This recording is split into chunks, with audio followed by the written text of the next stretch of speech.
What's up? My name is Rafina Tuan Bracewell.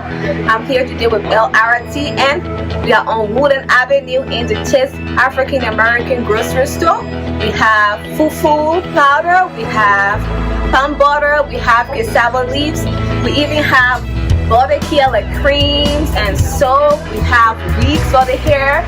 So, come down and join us. We're gonna meet all your house food and kitchen needs.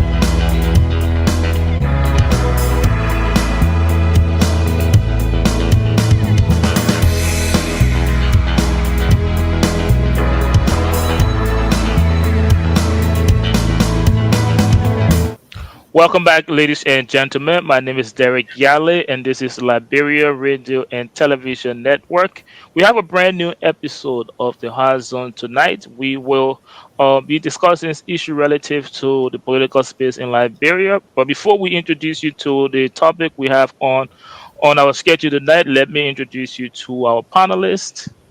Welcome, Mr. Ja Winkin Weah and Bobby Mitchell Crawford.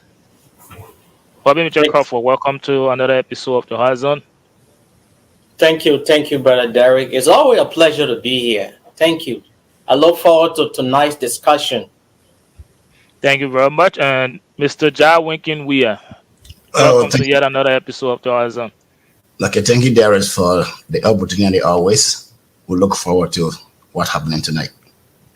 Thank you very much. And to our audience, we say thank you for joining us again for another episode. And we would like to encourage you to continue to follow the network on Facebook and YouTube. That is the Liberia Radio and Television Facebook page and YouTube page for you. And as far as our show is concerned, tonight we are going to dive into some policy issues.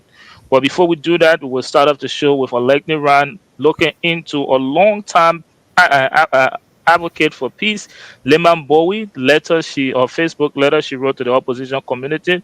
We will talk about that, and then after we will talk about policy on how the opposition community can reveal their plans to us to improve education and as well as to improve the security sector.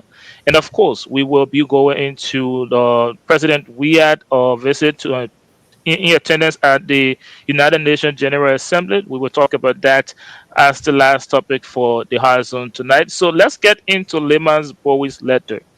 Guys, I'm sure you guys have seen her, because the letter is on her Facebook page. I'm sure you guys have read the letter. What do you guys make of... I'm sorry? I didn't read it. Oh, well, that's fine. I will highlight some of the points she made in her letter. So basically, she was responding to a lot of people that have reached out to her, including some oppositions leaders and partisans, and they asked her to if she would be open to working with any one of the opposition candidates to run as their vice standard bearer. And she, in her letter on Facebook, said a resounding no.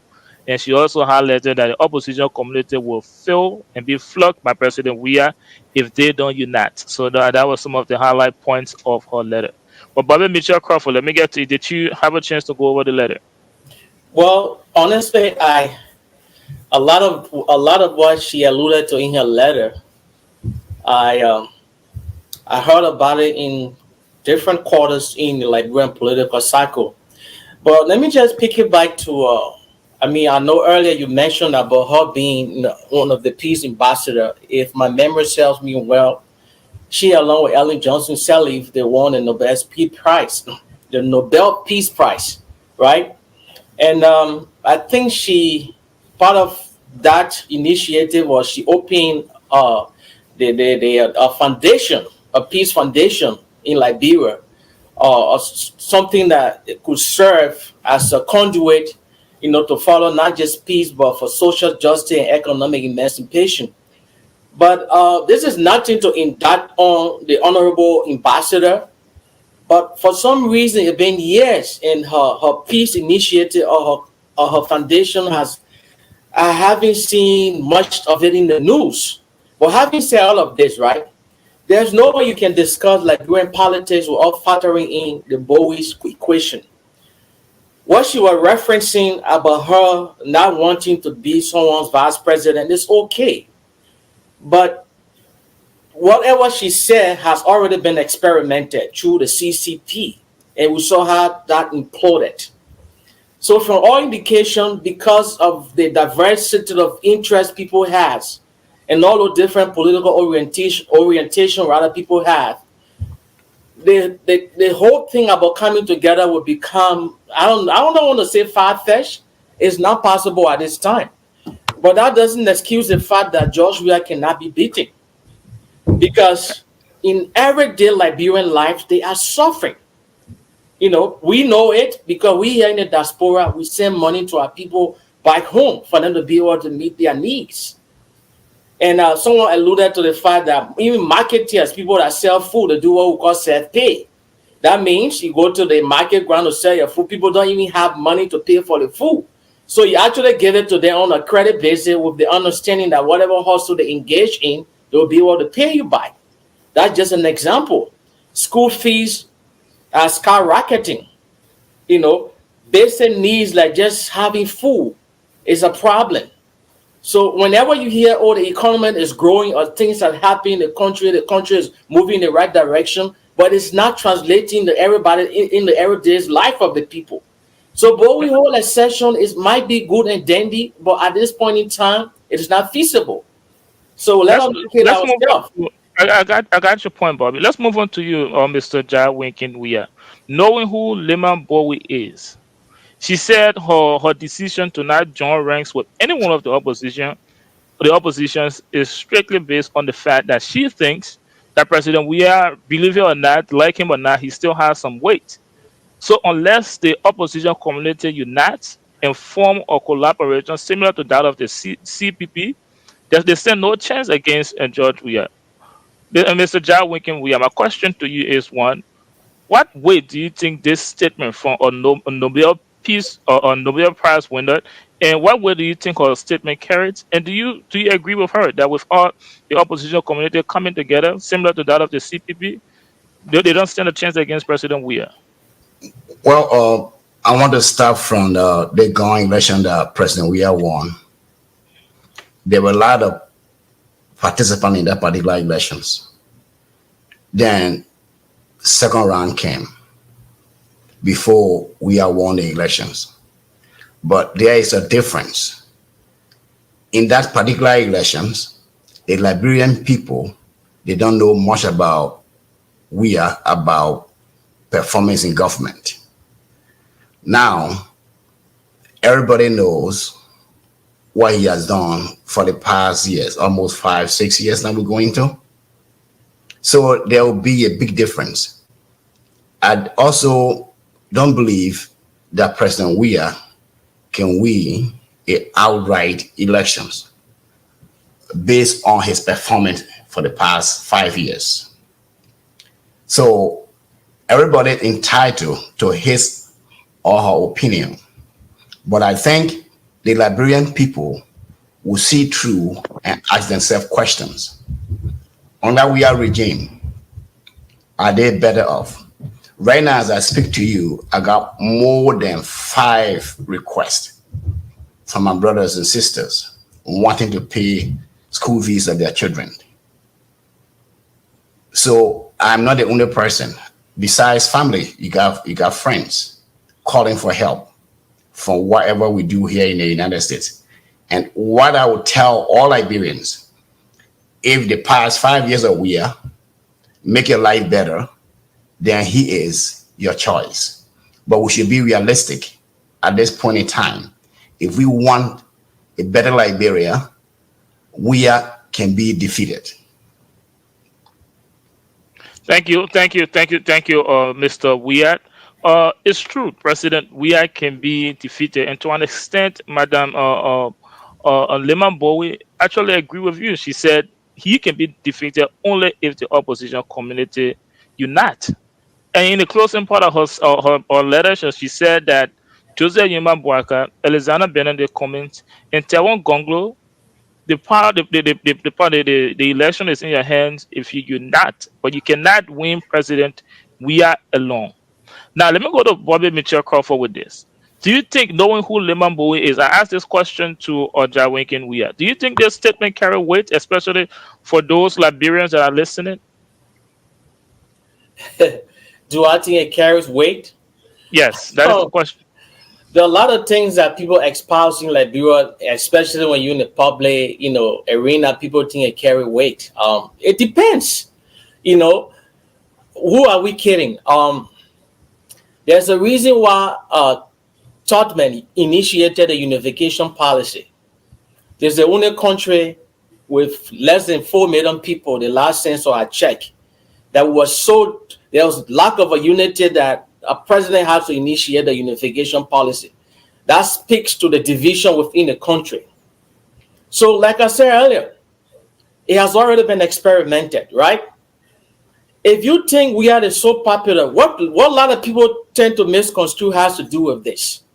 Liberian people are politically sentimental. What do I mean by that? They will gravitate to large crowd. You have your political rally to show up, but that is not an indication that they are supportive of your political agenda. All of the special elections they have held since CDC or Weah became president, they have lost to Dillon, and then the recent one they held in Yes, sir. they won. You know how they won? Because they went through someone that said he was an independent candidate. CDC never carried their own candidate, and then when he won, then when he joined CDC, it was a plow. So politics is not stagnant; it evolves. And considering the political variables on the ground, and what my brother Jalgin Weah, alluded to. Sorry if I mispronounced the name. It has changed. People needs have changed. People may express certain gratitude towards you, but it doesn't mean that they like your policy. So there is, from all indication, there's no way if that biometric system introduced in Liberia, which will safeguard elections, that George Weah can be able to win an outright election, even if in the midst of opposition not coming together. And I believe Mr. Alexander Benedict Cummings, who is the standard bearer of the collaborating political parties, he has not just the money, he's endowed with the requisite talents and personality, and he's going to deliver Liberia from the quagmire that we find ourselves in. This Do you think? of a president we find ourselves in. Do you think Alexander Cummings can do that without uniting with that of Tewon Gonglo and Ambassador Wakat, former vice president? Do you think he can do that without uniting with them? Well, they tried with former vice president Bwaka. You already see the outcome. He was in a collaboration with Mr. Cummings. He, along with the All Liberian People Party, the left. Mm-hmm. With the esteemed councillor, it would be a welcome move. Liberia would be the ones that get liberated. I'm a fan. What can you say about the man, the poor man lawyer?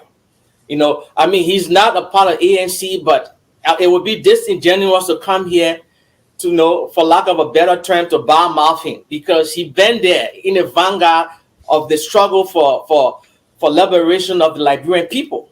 Pro bono lawyer. And I will get to you, Mr. Weah, after this question with Bobby. Would you advise Mr. Cummings to go as his VP? With a question of VP, I don't know what was. Would you advise Mr. Cummings to go as VP to Tewon Gonglo since he's Bobby Michelle Crawford? Of course. Yes. Right. But the question is if Mr. Gonglo will be willing to accept it. He's just the question was to you, Bobby. But let's go to Mr. Jalgin Weah. You mentioned President Weah has basically been campaigning against himself based on his performance over the last 5 years. My question to you, taking into consideration that the opposition community has had their own failures. Tewon Gonglo wasn't a part of the CPP, but a huge block of the opposition community, the second and third parties, had a huge failure. They joined ranks in the CPP, and they had a huge failure. They ended up in court. Don't you think that sent a message to the voting population in Liberia that if these people cannot hold without public office, without power, don't you think that it sent a message to them that they will not be able to unite the country or to move the country forward? Mr. Weah. I would say no. It will not send bad message. Okay. That is democracy. People are entitled to what they believe and what they think.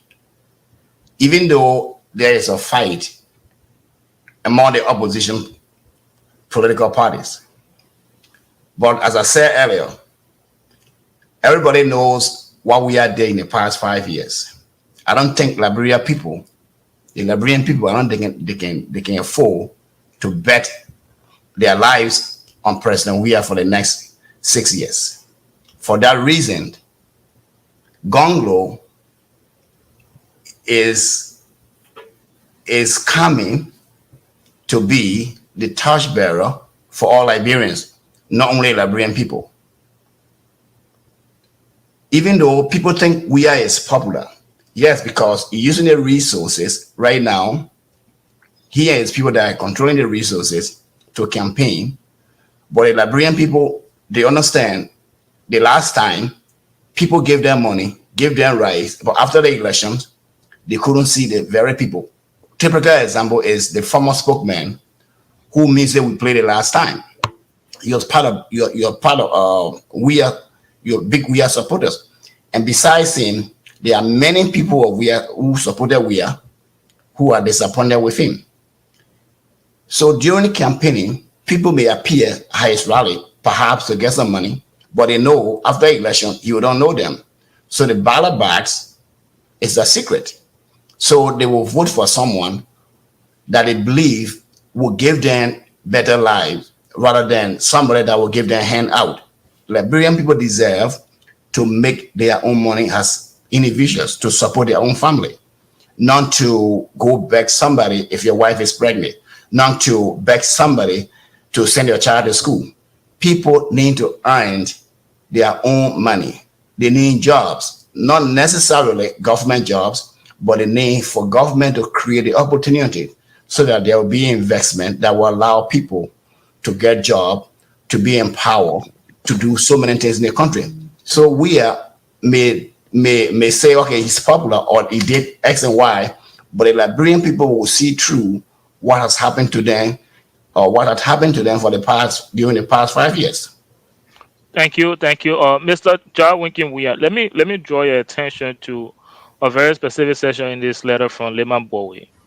She said that she believed that for Liberia or Liberian to achieve the change that we so desire, Tewon Gonglo, Alexander Cummins, and Jose Yeman Waka must get on one ticket in order to win.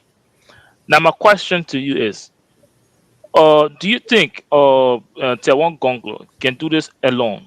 And will you advise him to join ranks with the opposition leaders that I just mentioned? Do you think it will be wise of him to do so? Well, I am not a spokesman for Mr. Gonglo. Okay. I do support him, of course. But he's on the ground, Cummings on the ground, Waka is on the ground. But I think these three good men, they meant good for Liberia. They all see the failure of President Weah. I'm sure you're supporting Gonglo to win, though. Would that be a good strategy? Do you think it's a good strategy? Do you think if you were to advise him, if you were to advise him, do you think it would be a good winning strategy to join ranks with Cummins? Let's say Cummins, to rise a VP or standard bearer to Cummins. Well, it will be very difficult for me to say because I don't know. There is no opinion pool or pool to see what there's no opinion pool, but he's coming up against President Weah that won Ellen. Okay, well, that won Jose Imambaga upon a corruption. I know, he's coming up against President Weah. But the point is, Weah already led the country for 5 years, and people saw his failures. So based on that, people are going to vote based on what we had delivered for the past 5 years. Before, he was popular because he was a footballer. People think he was a different person who was not a politician. But unfortunately, we are hired the same people who advise Doe, Taylor, all the people, those people who feel Liberia, we have other than around him. So why would you think the Liberian people will still believe that Weah is a good president, aside from still believing that because he's popular, because he's a footballer? Now, people will decide based on their life. What have they achieved for the past 5 years under Weah? What can Weah boast of How can he improve? I mean, how did he improve the lives of the Liberian people in 5 years? We can let's move on to Bobby Mitchell Crawford. Yes, let's do some hard zoom here real quick. Go ahead. All right, We can't. Okay, go ahead. Go ahead. You probably got something to say. Go. All right, here's the thing, though. I am a little disappointed in the ambassador. Here's why. The last time I heard from her, I think she served as orator for the July 26th Independence celebration. I stand to be corrected. That was 3-4 years ago. One who had thought, based on her status and her, whatever she had achieved on the international stage, she will help solve some of the constraints that are on body politic through advocacy. Where she was, and I'm not being sarcastic here. There are a lot of things that have unfolded within the past 2.5 years. The secret killings, the undermining of the judicial system, the rampant corruption, the bad governance. She will have used a platform to speak against these things. It is okay to speak about political party unity to defeat George Weah, but it's equally as important to be vocal, to use your platform, because take it or leave it, by virtue of the fact that she won that Nobel Peace Prize, it has an international connotation on it. She could leverage that, to draw attention to the ills that prevailed in the Liberian society. But she's not doing that. Her foundation has been is a lot dormant for a while. So, it's all good to speak about unity now amongst political parties, but don't you think it is equally as important to use your status to draw attention to all of these different things that happen in the country? That's why I'm disappointed in her.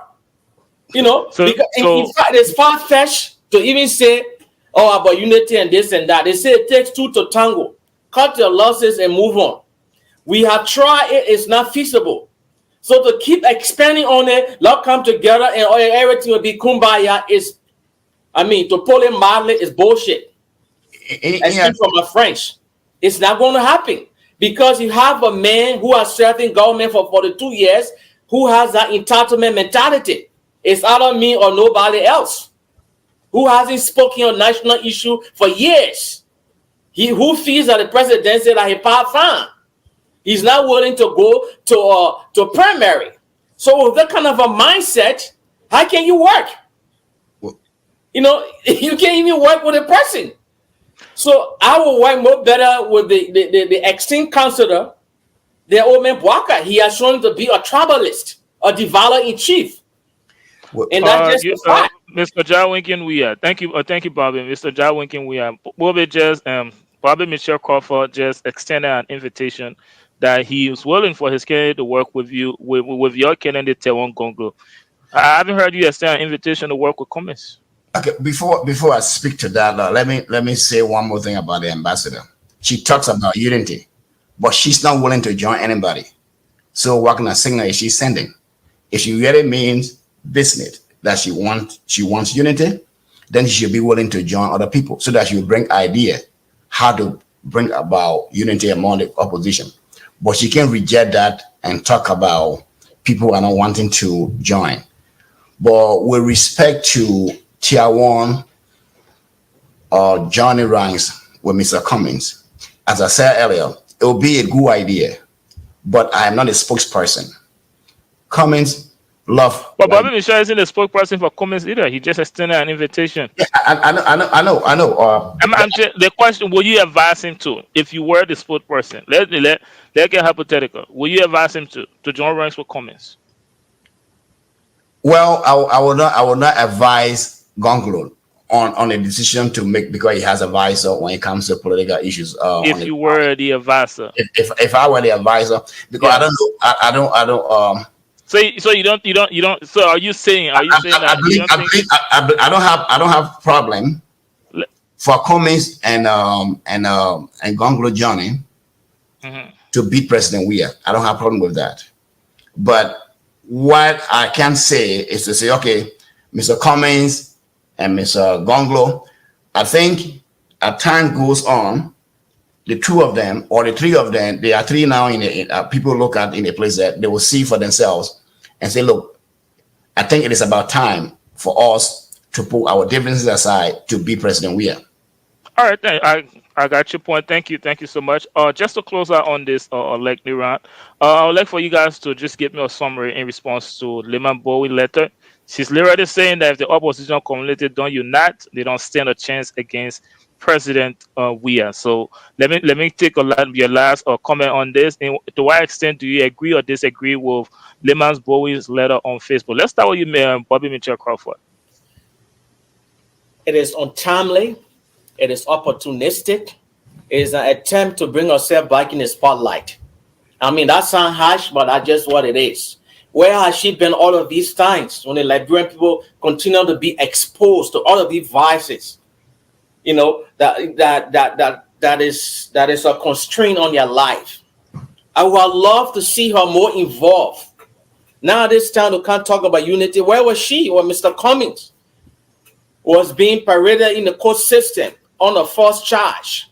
Nobody said she will come to Mr. Cummings' defense, but you who have spoken against transparency when the now indicted Solicitor General Serena Cephas perjured himself when he extracted a document from the discovery that the prosecutor was giving.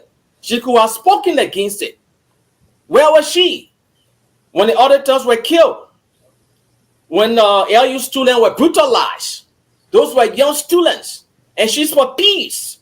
She will issue a statement, or office will issue a statement. Now, at this time, when the horse is completely broken, when the whole question of political hegemony is no longer part of political tapestry, for lack of a better term, now she wants to emerge. I think it is craving, it is opportunistic, and it's not something that we should take serious. I'm sorry. Let's go. Thank you. That's Bobby Michelle Crawford for you. Let's go to Mr. Jawinkin Weah. Give us your response to Leymah Gbowee letter. Give us a summary of your response. Okay, my summary will be like, as I said just from a last statement, is that if you really means business for unity, she should be willing to be part of the opposition. In addition to that, as Crawford just said, aside from the death of the auditors, young girls are being killed in this country.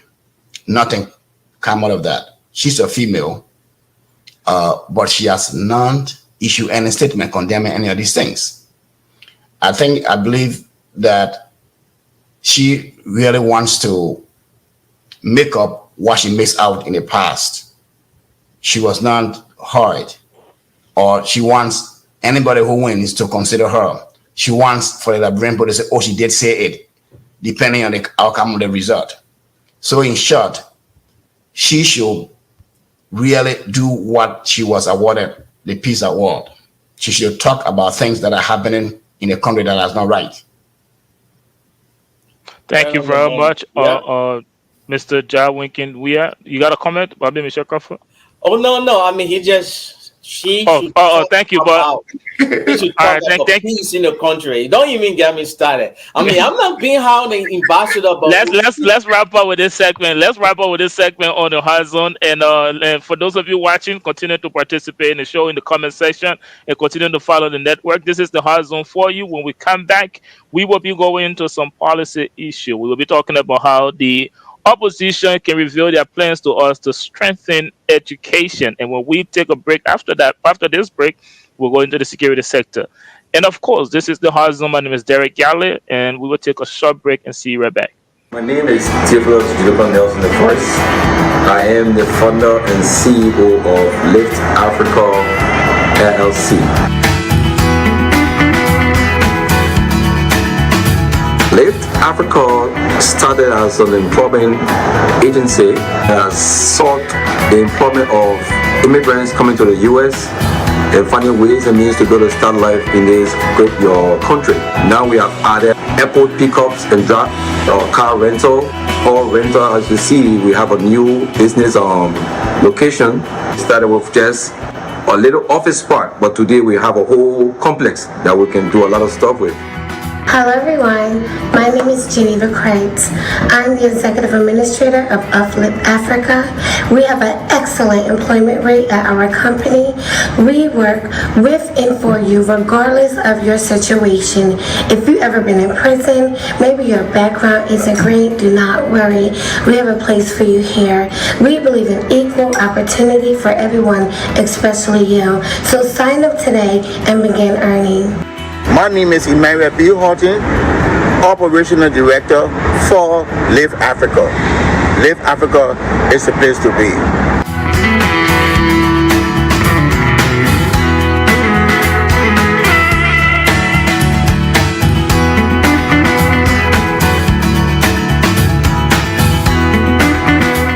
Welcome back, ladies and gentlemen. My name is Derek Yalit, and you are watching another episode of The Horizon on the Liberia Radio and Television Network. We left you up with a discussion reviewing the letter of Leymah Gbowee on Facebook, encouraging the opposition community to join ranks in order to form a formidable force that would defeat President Weah in the elections in 2023. For this segment, we would like to delve away from politics as it is in Liberia and talk more policy issued, and we would start on education in Liberia. As you may know it, education, unfortunately for us right now, it is not the best. We are one of the least when it comes to literacy rate in the sub Africa region and also in West Africa. And the last time I checked, education in Liberia was the literacy rate in Liberia was over 50%, 56.4, if my memory can serve me right. So we would like to invite our panelists on this discussion to talk about education in Liberia. But before we can do that, let's just do an overall review of education. And Mr. Weah, I would like to start with you. Just give us your take on the overall review of education in Liberia. Okay, thank you very much, Derek, on this very important topic. As I was saying, I can start with myself. I was born in a jungle district in Jirepo County, very, very rural. I used to trek to school for about an hour or more. Thank God for the missionary that went to that village to establish the mission. Education is critical for every country. If I weren't educated, somehow I was not going to be here. I was invited by the UN to come to a conference, somehow because of education. So education is very critical. I have all my friends who and I grew up in a village. Some of them, they are still in a jungle village. But I am here, thank God first. Education is critical. So that is why the man that I am supporting, Tiawonse Gonglo, is promising the Liberian people to provide a free education on the secondary level in compliance with Article 6 of the Liberian Constitution, 1986 Constitution. And it is also, Gonglo sees education as a fundamental human right. He wants for all children in Liberia, whether your parents can afford or not, you should have the opportunity to go to school. Because if we are educated, we can do better for Liberia. So education is very critical. All those who invent, they do that because of education. Liberia can also invent, but people should not be denied because their parents cannot afford to send them to school. Girls should not sell their body for school fees. The government is responsible, as I said, in line with Article 6 of the Liberian Constitution, 1986 Constitution. It is the responsibility of the government to make sure that all citizens have access to education. And that is the promise of the man that I am supporting for the presidency of Liberia, Councillor Tiawonse Gonglo. Thank you, Mr. Weah. Let's move on to Bobby Mitchell Crawford. Let's give us your take on education as a whole, the importance of education, especially in Liberia. Bobby Mitchell Crawford, let's hear your take on it. They say, if you think education is expensive, try ignorance. Later on during the discussion, I'm going to dive into Cummings' education plan. I'm not going to say, well, I'm not an official spokesperson for the collaborating political parties, because whatever I'm about to say here is free public knowledge. It's on the CCP website. You can go and take a look at it. The CCP plan for education, the economy, and all the different things, the 5 pillars that Mr. Cummings talk about whenever he has the chance. You know, if I am to review education in Liberia today, I would say we are in a serious crisis. Even before the war. I mean, our war situation only exacerbated the situation because we have buildings were destroyed. I remember at the time I was in grade school, we had an influx of foreigners, like Ghanaian teachers. I don't know if some of you can remember that. We had Ghanaians and Nigerian teachers. And before that, we had a functioning teacher training institute, like the Kakata Rural Teacher Training Institute. We have the ZRTTI in Zozo, Lofa County. Even though they are operating, but they are underfunded. We also have pilot project like IEL, Liberia. IEL was actually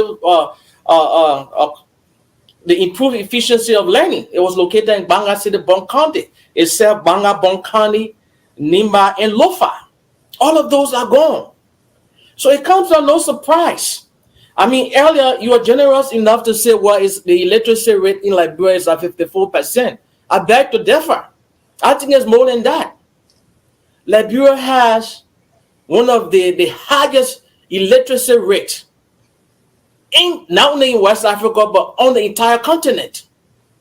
When they opened the Rawaspi Hotel, or whatever hotel that is near the airport, there were lots of positions that were entry-level positions.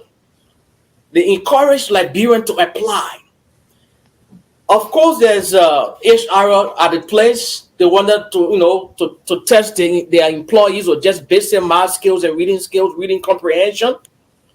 Most of the Liberians that apply for that job, my people, they couldn't pass that basic test for that entry-level positions. They had to import employees from Ghana, Nigeria, and other places. That says a lot about the broken education system that we have in Liberia. And as we go through all the discussion about what Mr. Cummings, he planned that he has for Liberia to move up from that woeful state of being the laughing stock when it comes to education in Liberia, I will lay out, and I'm not going to say I'm not an official spokesperson, because whatever I'm espousing here is actually on the CCP website. It's public knowledge. People can go and take a look at it. So thank you, Bobby Mitchell. Thank you, Bobby Mitchell Crawford. Let me bring you guys' attention to one famous quote from John F. Kennedy. And I want you guys to tie into your answer to the next question I will ask. Our progress as a nation is no swifter than our progress in education. The human mind is our fundamental resource. Now, I want you guys to tell the horizon audience, how important is education in relations to Liberia being developed? How important is it? Let's start with you, Bobby Michelle Crawford. How important is education to Liberia, you say? Yeah, to Liberia development. How important is it? Especially in this day and age, education couldn't be more important now. After almost 25 years of a serious strife, under Cummings' plan, right? He's going to focus on vocational. I'm going to get into you guys' plans, though. So okay. I don't want all right. Yeah. I'm way ahead of myself. I just want to talk to this before I get there. Get the drift. All right. Look, education is important because you cannot execute a development agenda in the absence of education. It is absolutely impossible, because you need an educated populace to be able to work in a different capacity that will accelerate growth. Without education, you will have a broken healthcare system because you need trained nurses. Without education, you cannot train the next teacher that will train the students that will become the politician, the city mayor, and all the different senators. So education, plays a pivotal role in the development of any nation, not just Liberia. That is why most countries that engage in good governance, they give a substantial amount of their national budget to education. Education erases ignorance to a large extent. All of the different forces, all of the constraints are on our ballot politics. They think that has to do with people now being conscientized on how to vote, accepting bribes, accepting all the different things that undermine development is because they are ignorant, and that ignorance comes from not being educated. I'm not saying education is the panacea to not engaging in immoral behavior, but at least it will serve as a guardrail against some of the tendencies that people have to engage in corrupt practices. It will serve as a guardrail where people will be able to have an informed decision or make informed decision. Thank you very So the much. whole question of education in a society cannot be overemphasized. It is important. That is why I would say to any government, your best thing you can do for your people is to invest in their education. You and I work in corporate America. If you go to a meeting, they talk about safety because the employee are the most valuable asset of the company, not the money. So in a country, the citizens are the most valuable assets. And how do you cultivate that assets? Is by investing in their livelihood through education. Thank you very much, Bobby Michelle Crawford. And let's take the question to Mr. Jai Winkin Weah. But before we do so, let's welcome Bishop Hagar to the show. Bishop Hagar, welcome to the show. Thank you very much. I missed this show so much. Thank you so much. Well, it's good to have you back. And we will get to you with and listen to the question. Let's move on to Jai Winkin Weah. We are talking about education in Liberia. And Mr. Weah, Bobby Michelle, you just heard his answer on the importance of education in Liberia. I want you to answer that question. But at the end, I also want you to give your take on the education status in Liberia. I just made mention of the illiteracy rate. When the last time I checked, I think Bobby disagreed with the numbers. Under 50% illiteracy rate, I think we all can agree with that. And I want you to tie. And why do you think at this time Liberia is doing that bad as far as education is concerned? Because the government is not prioritizing education. People think if you have a child, it is your responsibility. It is not the government responsibility. But as Crawford said, which is the truth, is that the citizens of the country are the asset of the country. If there is no education, there is no hope. It is, for example, we are in the United States. In America, whether your parents get money, once you were born here, whether you are American citizen or not, you go to school free. Why? Because whether you came from Russia or where, if you were educated here and invent something, they say made in America. They would not say made by a Russian man or made by Bobby Crawford, but made in America. And when that item is sold, the money comes to America. We all need to recognize, especially those in power, government. Like I saw somebody was a governor before in Liberia, in the United States. Once recently, I think the daughter called me about assisting, public health assistant, that kind of stuff.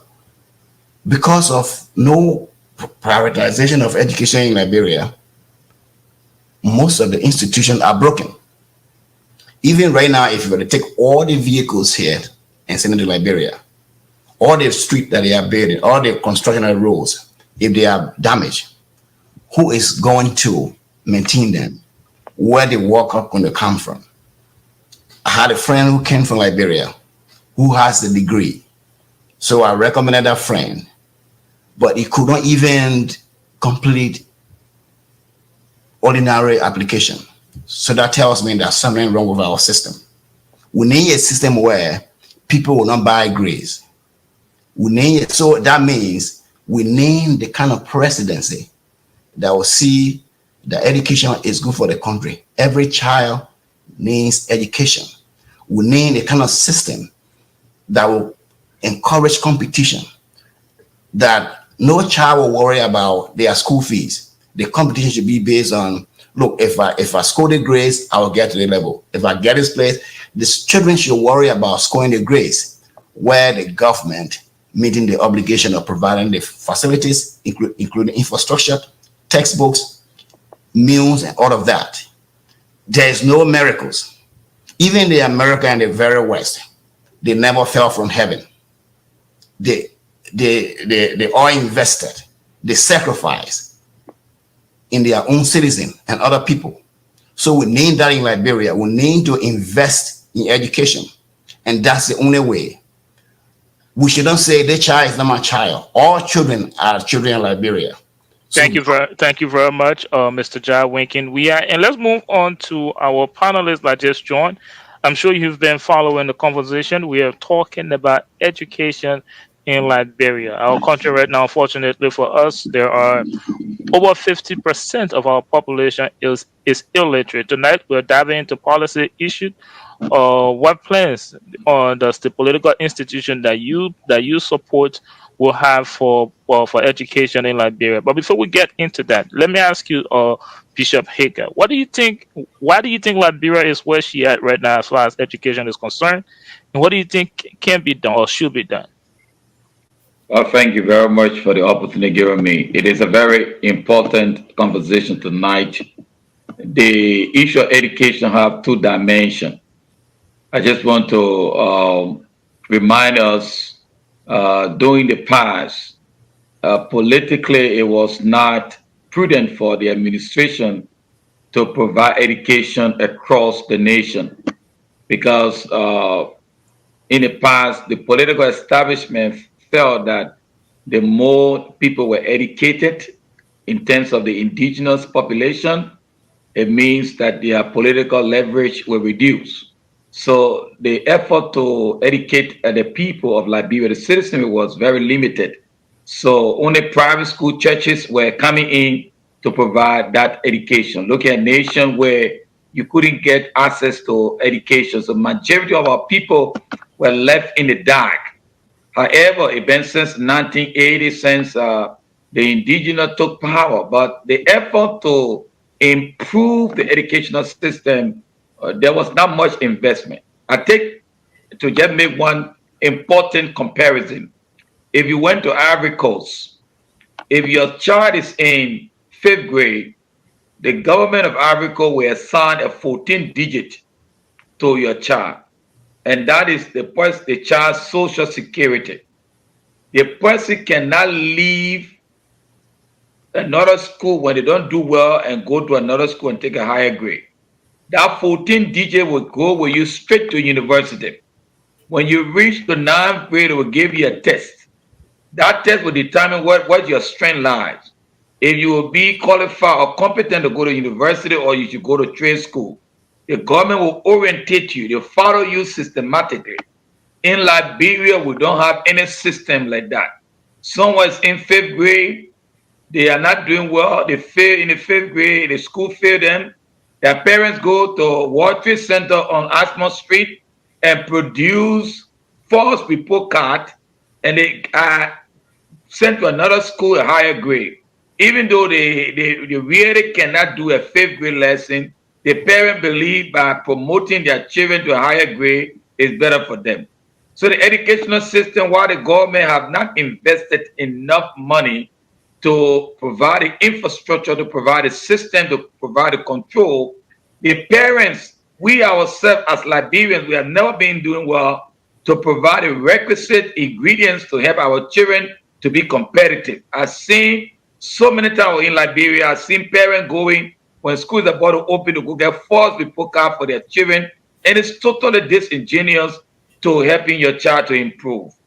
Thank you very much. Thank you very much, Bishop Hager. Now let's get into the nitty-gritty of things.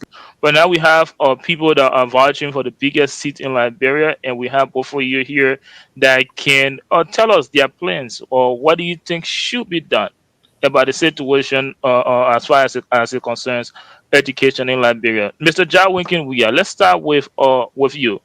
What plans do you guys have for education in Liberia? Thank you very much for the opportunity. Which I said earlier, I support Councillor Tiawan Gonglo for the presidency of Liberia. He plans to provide free education to all Liberians, utilizing properly the resources of the country. No child in Liberia should be out of school because your parents cannot afford to send you to school.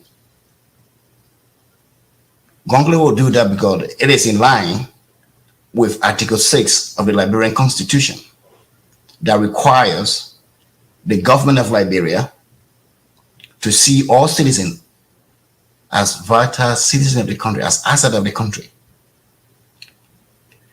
The Constitution also clarifies that the government should make sure to provide all resources, including infrastructures, for all children in Liberia to go to school. Gonglo intends to enforce that. How is he going to get the money? For example, we got a lot of resources. We pay taxes. You're going to utilize the taxes. You're going to cut down corruption. You're going to eliminate corruption in Liberia so that government will get the money that is required to invest in every child in Liberia, no matter of your location, whether you are in a rural part of the country, so you don't have an excuse to say you are not in school because your parents cannot afford to go to school. Under Gonglo, he sees education as a human right. Thank you very much, Mr. Ja Winkin. Mr. Weah, according to him, presidential hopeful Tiawan Gonglo will provide free education across Liberia. But let me check, Crawford. Let's get to you. Tell us your God plan, Mr. Alexander Ben, in the comments. All right, thank you, Derek. Here's the deal. You know, it is one thing to throw numbers out there and say everything will be kumbaya. If you have a serious crisis, it requires some serious intervention. It starts with the amount of money you're going to put in education. And don't quote me for it. I like to speak statistics. According to UNESCO, that's the United Nations Education and Scientific Organization, Liberia, right behind Guinea-Bissau, is the country, the only country in Africa, or in West Africa, to be precise, that contribute less than 1.1% of a national budget toward education. That says a lot. So on our comments, education would be fully funded. The last budget that passed under Weah administration, the entire Ministry of Education, they received less than $6 million. That amount of money is only meant to pay teachers, people that teach in government schools, and the payroll is not even regular. Those teachers that make less than $150 a month, that's just what that money was for. You cannot do that after you've had a crisis that destroy almost all of your infrastructure. You're supposed to give not less than 2% of your generated revenue. There should be a concerted effort on the part of any good government to invest heavily in education. So this is what Cummings is going to do, and it's on their website. Cummings administration, or the CCP, will invest in vocational training. You know why that's important? Look at the Biafra Wall experiment.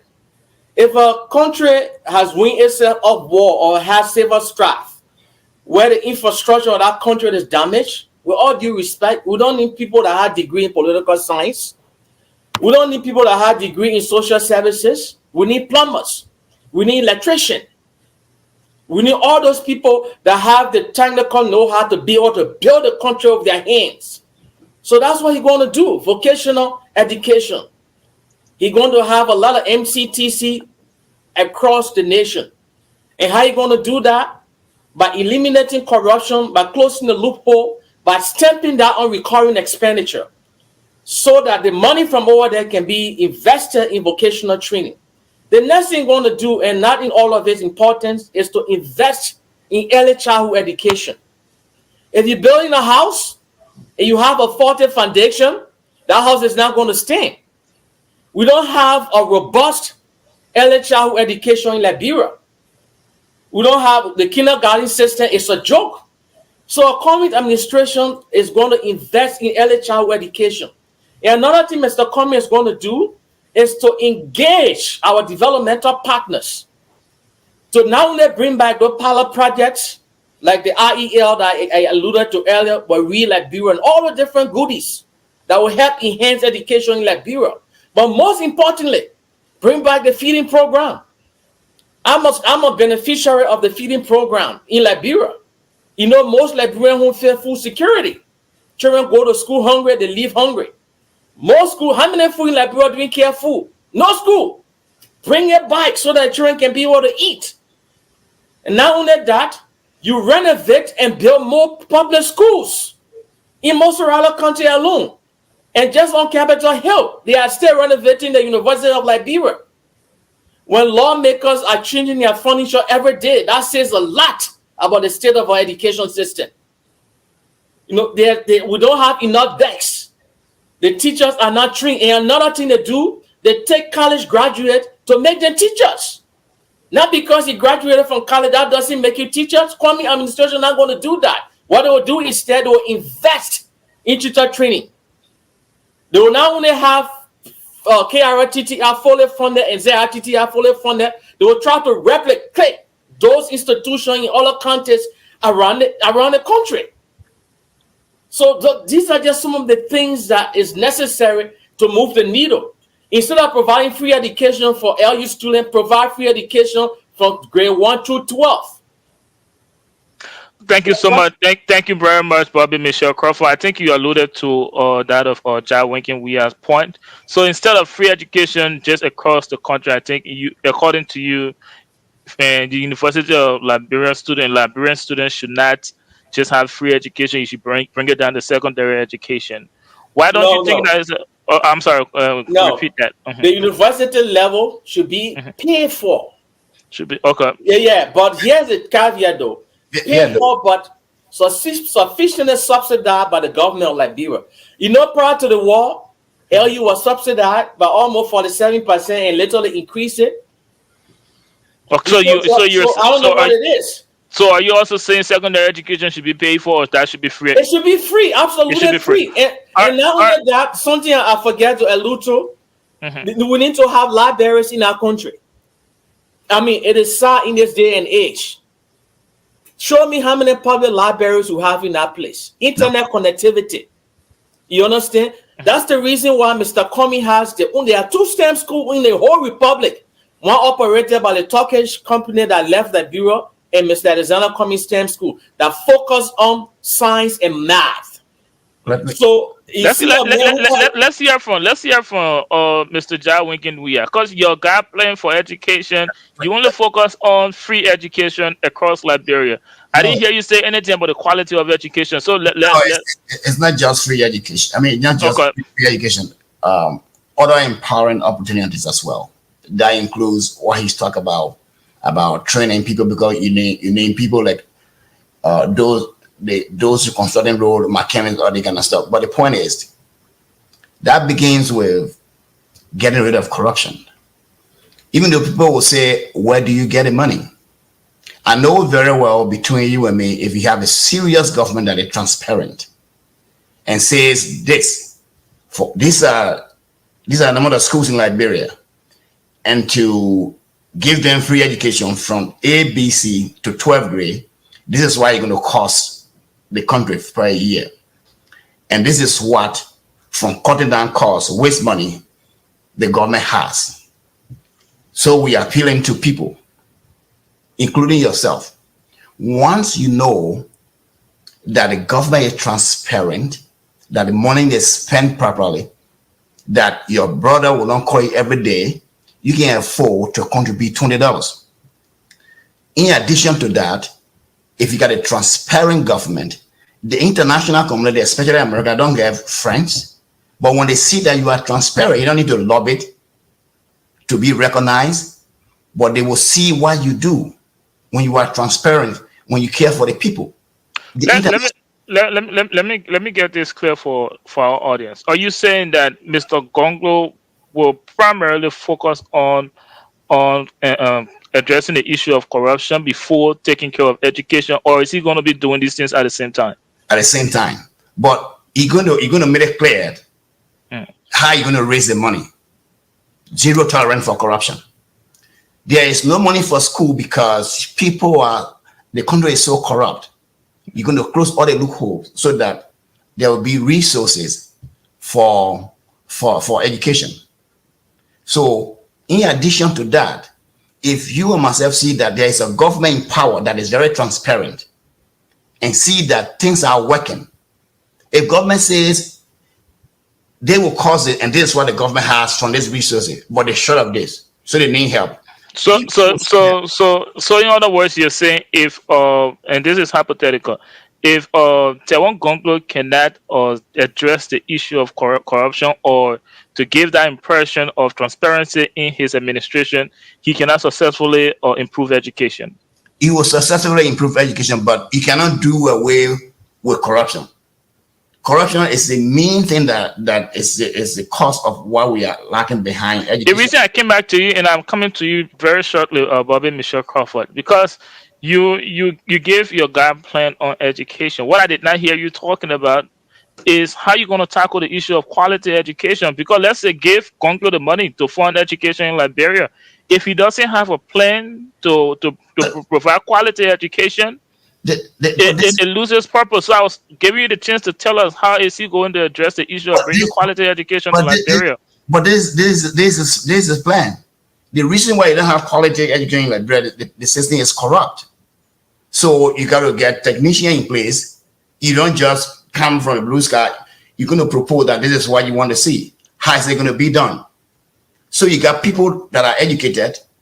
They bring you the blueprint. How you going to raise the money? And the way to raise the money is to cut down costs from places because, as I said, all Liberian children are very important. And in order to improve Liberia, you need educated citizens. And to do that, you need to raise the resources. The money will not fall from heaven. But if the international community and other people see that you are really serious, you are not corrupt, you are prioritizing education, you are putting in money in these places, well, all the training, not only university education, but vocational training that he's talking about, because you need plumbers, you need all the people that work in the street that will do a lot of cleaning up. You need all these people that or electrician, because all of these things, they are part of education in the long shape, not only like a PhD or BSc or whatsoever. Any training, any skill training that can allow Liberians to earn their own money, not to beg, not to steal. At the same time, there should be opportunity that after graduation there will be. My last question to you, Mr. Weah. I'll get to you right after this. I promise, Bobby. I'm good. Okay. My last question to you will be like, are you trying, Mr. Gonglo, or is he trying to eradicate the corruption 100% or reduce it before tackling education? I'm just trying to get that. But on day one, that will be the priority. Zero tolerance of corruption. People will be prosecuted, no matter of your position in Gonglo government. Hypothetically speaking, if that doesn't work, does he give up on his plan on education? Well, the plan of education is to provide free education. Children should not be denied because of their parents don't have money to send them to school. All Liberian children are assets of the country. They must go to school. It will be compulsory for all children in Liberia, regardless of their location, to go to school. And government will find the resources. That is the aim of Gonglo. In addition, Thank you, Mr. Weah. Let's move on to Bobby Michelle Crawford. You laid out your guide plan. You say it's on the CPP website for public consumption. But I want you to address this. I think this is public information. You know it, and I know it. Not every electoral district in Liberia has a public school, or some of them don't even have any schools at all. Does your guy have a plan to address that every electoral district should have at least a public school? Do you think that is important? Of course, it is important. But Mr. Cummings will be the first person to tell you this. Liberia has so much need. And in fact, it has the 4 pillars: job creation, infrastructure, education, agriculture. If you try to do everything, you will end up doing nothing at all. You can't be naive about it. Yes, there are challenges. You identify place for improvement. Begin with this, right? Not me, Derek. Just take this. And it started with Ellen, right? The Ministry of Education has on its payroll the Chief Education Officer of respective counties and district. As we speak right now, for the past 3 years, it started under Ellen's administration. The Chief Education Officer for Nima, for Grand Bassa, for Bomi, they're sitting right in Morovia, collecting money. Where are they supposed to be regulating, not allowing unqualified schools or to visit school that has low quality teaching, but they're in Morovia? And their function, their statutory function is in no designated counties. That's the first problem. That is a serious problem. It is a management problem. So it's one thing to throw money at a situation, but if you don't have structural reform within the system itself, it's useless. So besides building more schools, which Mr. Cummings will tell you, not just any other school that will have functional libraries. Now with outdated books, but books that is relevant in today's 21st century. But equally so, those that have been designated to perform their statutory obligation in the different counties, they're going to make sure they go there and do their duties. You can't be a chief education officer saying Nima in Morovia when you're supposed to be in Bon County. That is a problem. So, and another thing, we have to be realistic about this, right? Like I said earlier, the education business in Liberia problem started way before even the Civil War thing here.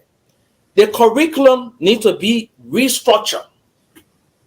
We should introduce, I think, I should have done a little research before coming on this show. There was a system that Ellie attempted to introduce, I think it was experimental in Zimbabwe, where it's like corrupt proof. Because oftentimes what we see, besides college students serving as teachers, they make their tests harder, students fail, and then they go pay them to be able to pass.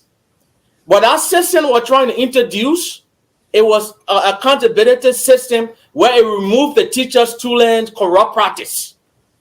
And what the bishop alluded to, I'm sorry he left the show, that is being experimental in the Ivory Coast.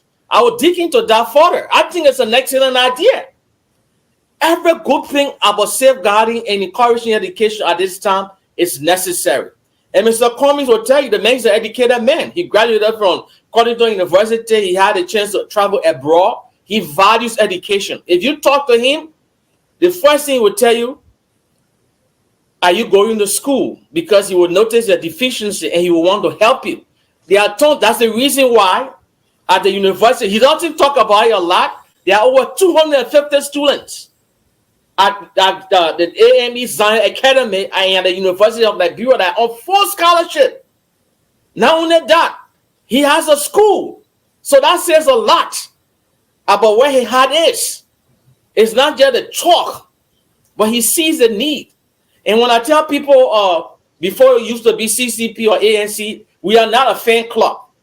The party is not built around Cummings. Cummings will be the first to tell you that. He is building an institution. Tomorrow he won't be there. He's building the next generation of leaders. If you notice, political parties in Liberia, when their political leader leaves or dies, that party dies. It is not with the ANC or the CCP. And the same thing about education with Cummings. He wants it to be a generation thing. He wants it to be something that is exclusive. But I'll pause this far and let my brother talk. I know you're being anxious. Thank you. No, I'm actually coming back to you.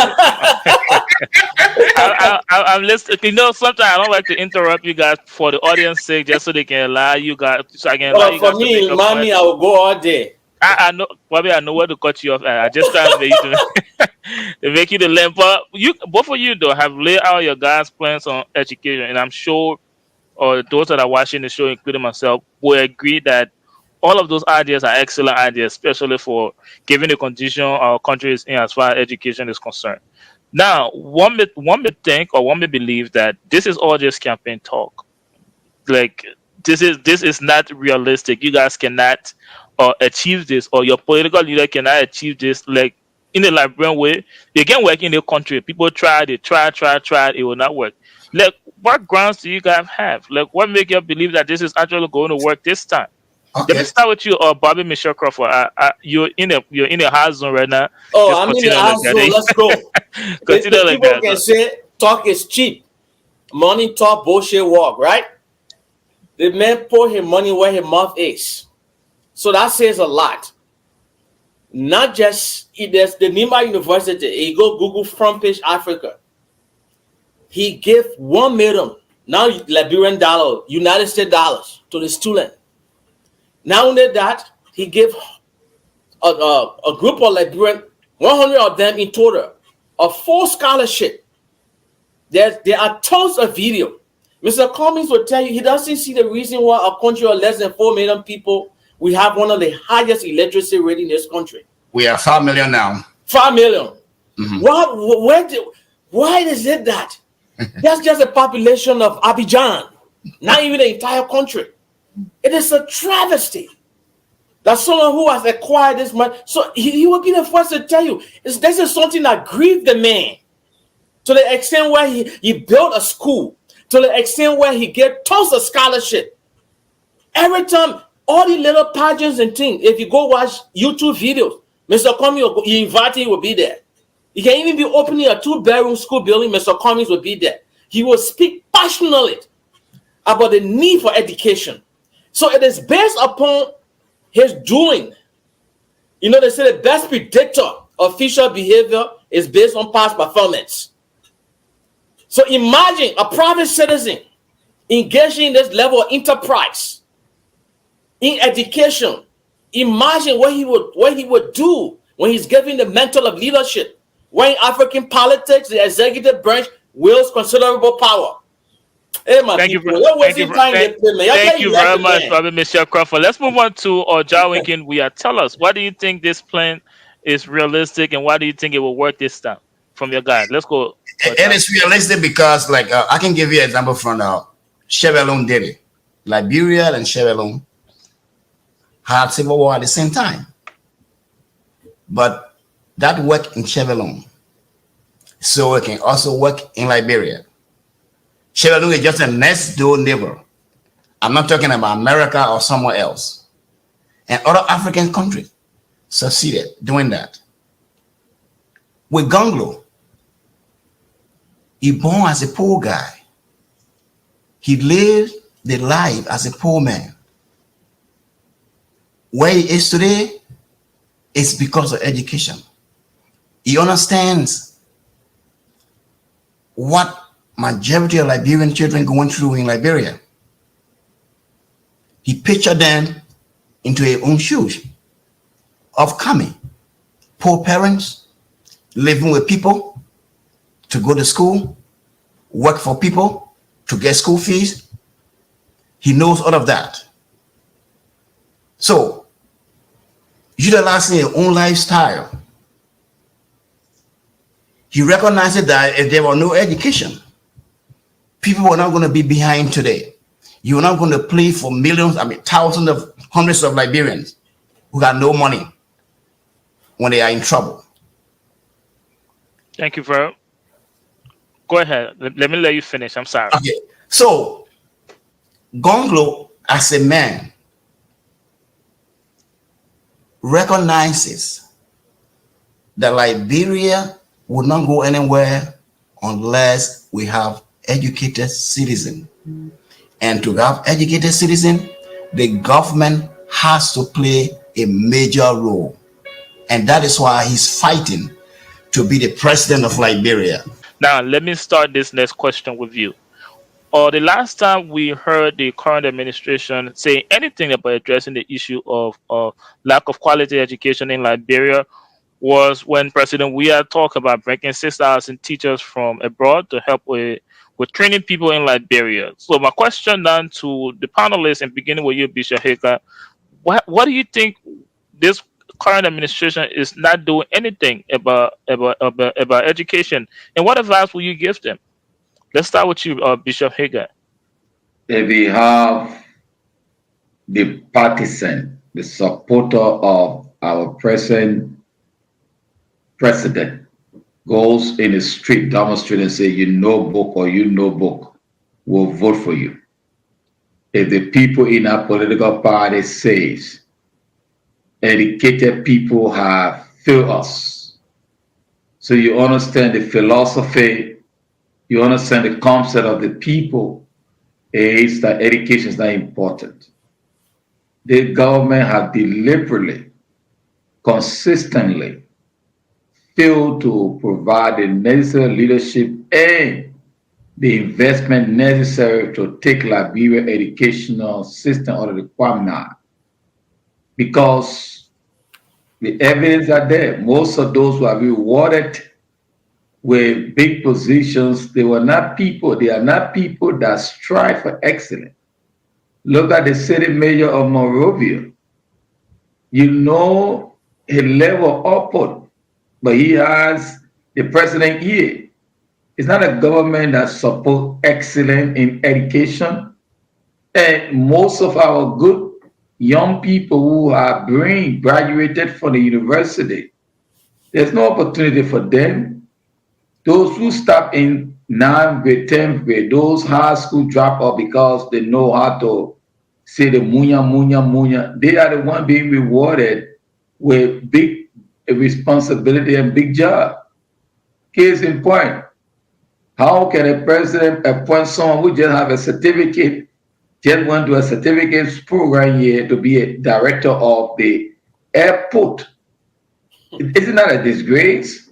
Because the government don't believe to reward excellence. So the government is not going to do anything substantial in investment in education because George Weah himself, he don't believe that education is the key to success. Education is very critical. It's a very critical ingredient for you to succeed in life. You know, education all over the world. I don't know where the Liberian or the CDC people come from, that education is important. All the nations around the world where development, tangible results are being performing in terms of their development because they have a huge educated population. It opens up your brain for progress and development. Liberia is at the lowest ebb of educational development because the government don't believe in education. In fact, it is contra to their political leverage. The more educated the population is, they know that they will not maintain in their political power. So they don't want to invest because they want to keep the people ignorant. If you're educated, you have thinking. You can think for yourself. You can provide for yourself. Some of us, we are able to do these things today because of the opportunity given to us to be educated. So the government will never invest. They are not investing the kind of resources necessary to push that nation educational sector into the right direction because they are afraid of educated people. Thank you very much. Let's move on to Bobby Michelle Crawford and take a stab at the same question that was posted to Bishop Hager. Why do you think the government, the current administration, is not investing into education as much as they should? And also tell us, if your guy don't win the election, would you give all of those bright ideas to whoever wins the elections in order to forward the agenda on education? Bobby Michelle Crawford. Why the government is not doing that? Because they have other priorities. That's the thing. George Weah is a functionally illiterate. So how can you have someone who does say he has a master's degree? You mean Dr. George Weah? I'm gonna say I can be doctor, but that's besides the point. But that's besides the point. You know, they have different priority. That's the reason why education is the way it is in Liberia today under Mr. George Weah. And it's going to be like that for a long time. He had 4 years to correct some of the ills. I'm not saying he's responsible for, like I said earlier, the institution has been eroded even before George Weah came to power. But he had just exacerbated the situation by severely underfunding the education ministry. And those people that have oversight responsibility with the education ministry, they haven't even called a hearing as to why Liberian students continue to perform dismally when it comes to the West African National Examination Council. They don't call nobody to say what's going on here. They don't intervene when private schools keep raising the price of tuition. Years ago, people don't used to pay for kindergarten graduation fees. Now they're doing that. No one is investigating. You have a government that have oversight institutions, but they're not performing their duties. Because why? The government doesn't prioritize education. And it's going to be like that for a long time. Thank you. This is something, I'm coming on. Finish up. This is something that it is not rocket science to figure it out. If you have, I elected or appointed to perform a particular task under a current administration, the man is a technocrat. He's an administrator. He ran multi-billion-dollar corporation. So he has that litmus test. People that work with his government or in his government, that he requires certain degree of professionalism. It is a requirement. You can't have a role to perform and then you're not performing it. You will be dismissed. It starts with him. So all of the different functions of government are supposed to make sure education is ran smoothly, will be unpaired. And that's just a fact from day one. So if you want a different direction in this country, and this is not a campaign pitch right here, it's a fact. If you want a different direction, not just in education, but infrastructure development, agriculture, Mr. Cummings is your guy. I'm telling you, people, from day one, he already asked, just give me 90 days. You will see results. Liberia problem is not that Liberia is poor. Liberia is just poorly managed. And I can give so many instances. The reason why we are poorly managed is start with prioritizing what the country needs. Thank you very much, Bobby. Thank you very much, Bobby. Mr. Crawford. Let's move on to Mr. Jah Winkin Weah. Tell us, why is the current administration not investing as much as they should in education? And if your guy were to not win the election, will you be willing to work with whoever wins and give them your idea on improving education in Liberia? Take a stack at it. You're muted. Muted. Are you hearing me? Yes. Okay. Well, I think the thing is that he is not prioritizing education because I don't think he does understand that it is very important for Liberia. Moreover, he has surrounded himself with people who has caused Liberia to be what is it today. The same people who are being advising previous government that failed the country. What do you expect? Perhaps he also recognizes that becoming president of Liberia wasn't really based on education. You were just a soccer player, and that popularity allowed him to assume the presidency of Liberia. But having said that, if we are wanted to learn, you would have done away with the old system, what I call the patronage system. You would allow himself to learn from the experiences he saw outside of the country. He lived in Europe. He came to America. The Liberian people saw him, that he was not a politician. He would allow things to work. But they were all wrong about that. So Weah is not being advised properly. Those who have advised Weah think it is their time to do whatever they want, to just decide that this is what's good for the country, instead of learning from the mistakes, instead of reaching out to the Liberian population, instead of really seeing what is happening in the country. Like Crawford said, why is it that people, even after graduation from the university, no job? What kind of country is that? Well, those who are educated, where are they? Those who are not educated are in power. So that's the message. Thank you. Thank you very much, Mr. Weah. And to close out on this segment, or talking about policy on education in Liberia, let me just throw the last question out to you guys. And this time, let's take a break from our usual campaign message, and let's talk to the Liberian people. There are, a functional government is the one that performs well with our citizens. So let's talk to the Liberian people. How should they react to a government that prioritize education? What would you tell them to be their own contribution? Robert Michelle Crawford, talk to the Liberian people. The Liberian people don't have to react for nothing. It is the primary responsibility of a government to provide security and education for its people. It is enshrined in the Constitution. The government should create gracious of conditions under which every citizen can live and develop their potential. One of those conditions is to have quality education for all citizens. So it is not to express gratitude.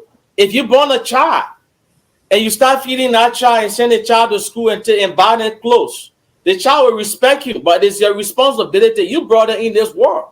So you can say, whoa, look at me, look what I did for you. Be so thankful. And as a matter of fact, it is the resource of the country that is extracted that should benefit the people. So if there's anything, it is our resource. So if you extract that and you sell it and you bring it back to educate us, we shouldn't express gratitude. What we should express is thank you for your public service. Yeah, we like it, but it is our resource. So if that happens, I would say in a nutshell, I don't know if that's even the right question to ask. What would they expect? You might have misunderstood the question, Bobby. I wasn't asking for the Liberian reaction as to the thanking the government for providing education, but I was asking more from the angle if a government were to prioritize education. Take for instance, some will prioritize education, some will still tell their children to go on the street to sell. It is from that angle, how should the Liberian people react to a government that prioritizes education? I'm not saying you should come on the street and thank the government, to be very gracious and stuff like that. I understand. That's the angle I was asking the question. Oh, got you. I'm sure they would be receptive. And the whole thing about some of the school age children still going to sell, that still has to do with job creation. Because in the absence of, you can have the best schools and you can have all these different things and people are not gainfully employed and the family has to be sustained. Of course, children are going to be out there on the street selling. So that's why it is important for us to address the creation of job also. It should work in tandem with education. It is also important to address infrastructure development. So you can just close out on education on this segment. Give us your parting comment on this segment. So I will hope that not just it shouldn't just be a Cummings administration, but there should be a clarion call for all those who are in the political space to know that education is sine qua non. That's a Latin word for important to our development agenda. If we are serious about moving Liberia into the 21st century, my people, we have to invest in education. That is the most important. I can't even overemphasize it. So I would love to see all the politicians that continue to pivot. Corruption is all good and dangerous, but equally so, we should be talking about the government responsibility or aspiring politician responsibility. How are they going to prioritize education and how are they going to do it to benefit not just the country, but the citizen as a whole? So people that are educated can be a contributing member of society in a way that will shift the history of our country. Thank you, Mr. Crawford. Let's move on to Mr. Jawinkin Weah and then Bishop Haker. You can take us out on this one. Give us your parting comments on this segment, policy on education. Thank you very much. My fellow Liberians, I want you to understand two things. One, the role of government. beginning with Article 1 of the Constitution of Liberia. It clearly says that the purpose of serving in government, beginning with the presidency, is to work for the security and satisfaction of the Liberian people. And providing education is part of that responsibility. More than that, Article 6 clearly states that it is the sole responsibility of the government of Liberia to make sure that all children go to school, because the children of Liberia are the asset of the country. So somebody paying your school fees, giving you scholarship while they are in government, they are not doing you a favor. They have already failed you. They're supposed to provide the resources. They're supposed to utilize the resources of the country to make sure that all children go to school. So moving forward, we need to call our government to do what Article 6 asks of them, to make sure that all Liberian children have the means to go to school. Moreover, the government also have to do everything possible that children who are graduating from the university or children who are in trade school will have job to do to earn their money. That is in line with Article 1 also. Thank you there, Mr. Weah. Let's move on to Bishop Hager. Take us out on this discussion of policy, focusing on policy on education in Liberia. Take us home with on this segment, Bishop Hager. Well, thank you very much. As we all know, we can't overemphasize the importance of education.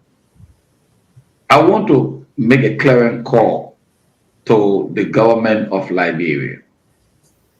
I mean, this is a right of the population.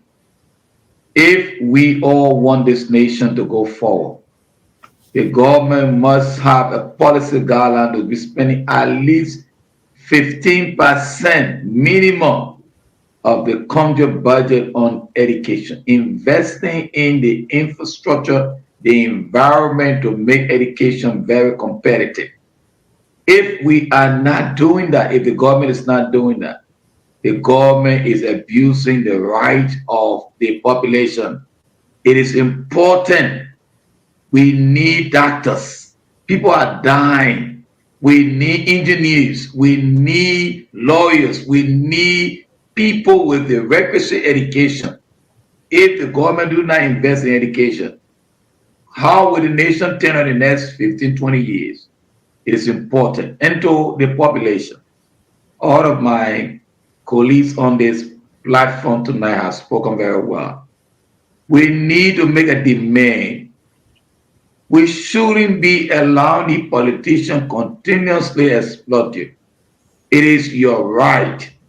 Your children need to be in school. Their future is tied with their education. Let the government provide the requisite ingredient for education.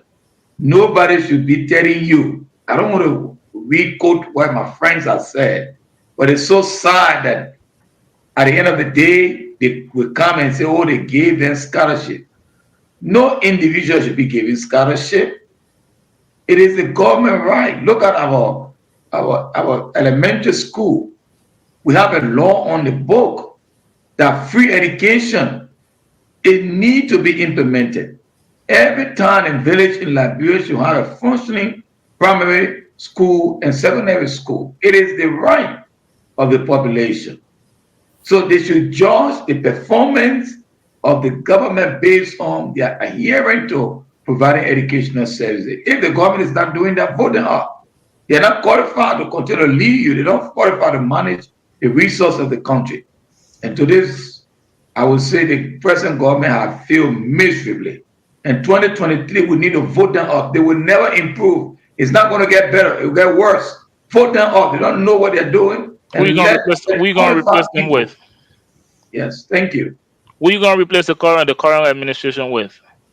Listen, who we're going to replace the current administration? My position is, besides George, but any of the politicians over there, they are more qualified. I will vote for any of them. All right, thank you very much, Bishop. Thank you very much, Bishop Hager. That is it for this segment on the Horizon, discussing policy on in Liberia as far as education is concerned. My name is Derek Yale. Continue to follow the network and continue to follow the hard Zoom. But right now, we will take a brief break, and when we come back, we'll delve into security. Hi, my name is Martha Tomei, owner of Matisia Natural Hair Salon, located on 4405 Chestnut Street.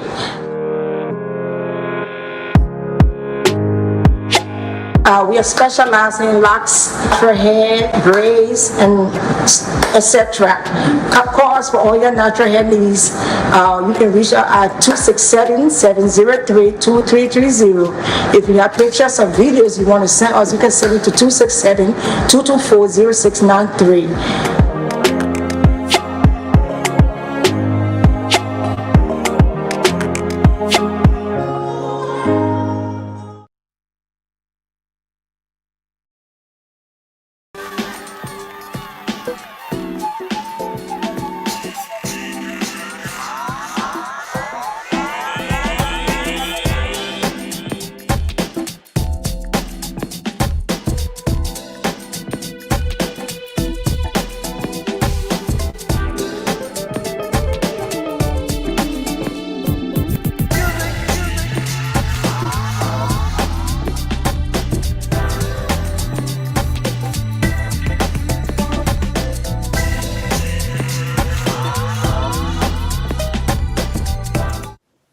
Welcome back, ladies and gentlemen, wherever you're watching us from. This is the Liberia Radio and Television Network, and you're watching the Hard Zone. Before we left, we gave you discussion on a policy issue in Liberia. We're talking about education in Liberia. And welcome back. And for this segment, we will take a look into President Weah visits in the United States, specifically to the United Nations General Assembly. Now we're fortunate to have someone with the team that is embedded within the CDC press within the CDC team there that will give us a briefing on the president visit with the United Nations General Assembly, and also as way of information purpose, the president will be speaking to that body tomorrow. But before we get into that discussion, let's hear from one of our own panelists, Bloje Choppy Charlie, as he briefs us on the president visit. Bloje Choppy Charlie, welcome to the show. Go ahead. Okay, so I'm here embedded with the CDC News Organization, and we have been talking to most of the folks who came on the delegation about what the United Nations Conference means for Liberia and some of the things that we should expect. As I speak to you right now, I'm more than an hour away from Manhattan, downtown Manhattan. I'm somewhere in Brooklyn, an hour away where a lot of citizens and other government officials are gathered right now. Prepping up for tomorrow. Is a very exciting situation here. I hope I have a camera that could show you inside the hall where the folks are, where I'm outside the hall talking to you.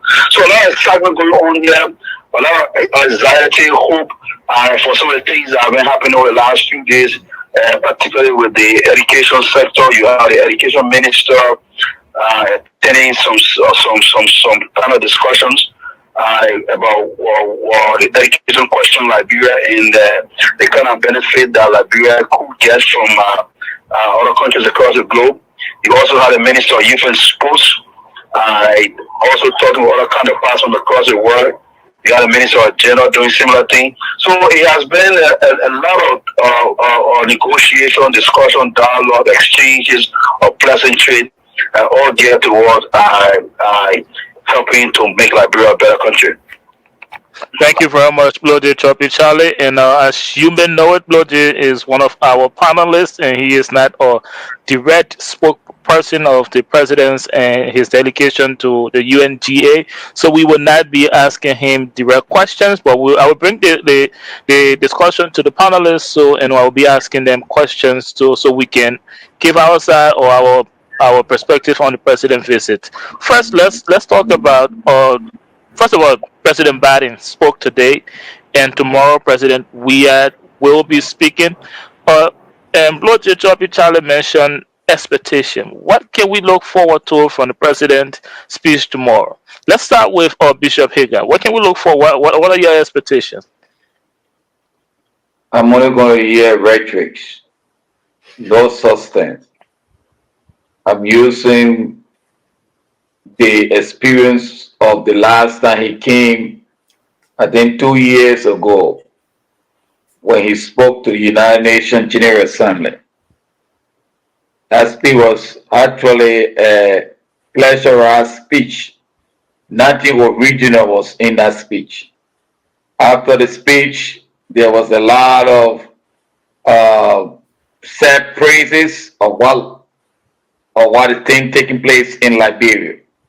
2 years forward, Liberia is worse off in every sector of the development indicators. Today, most of the parents in Liberia can send their children to school. The security sector is in a dismal position. The economy is in a free fall. Politically, economically, and socially, the nation is crumbling. So, we are speaking to the United Nations just a way of making himself feel that he is a president. For everything he's going to say over there tomorrow, it's actually, for me, it has no substance. Because it is not the United Nations that is going to change the life of the Liberian people. The General Assembly is just a place where people come to just make themselves feel that they are leading the world. What is taking place in Liberia, we see so many issues that are arising in that nation, and President Weah being a big bobo, he don't speak on those issues. So when he comes to the United Nations, he can't speak. It's just a hypocrisy. I'm not excited that he come himself to say anything about it. What is taking place in this country is very disheartening. That's my statement. That's where I stand. Thank you very much. Thank you very much, Bishop Hagar. Before I go to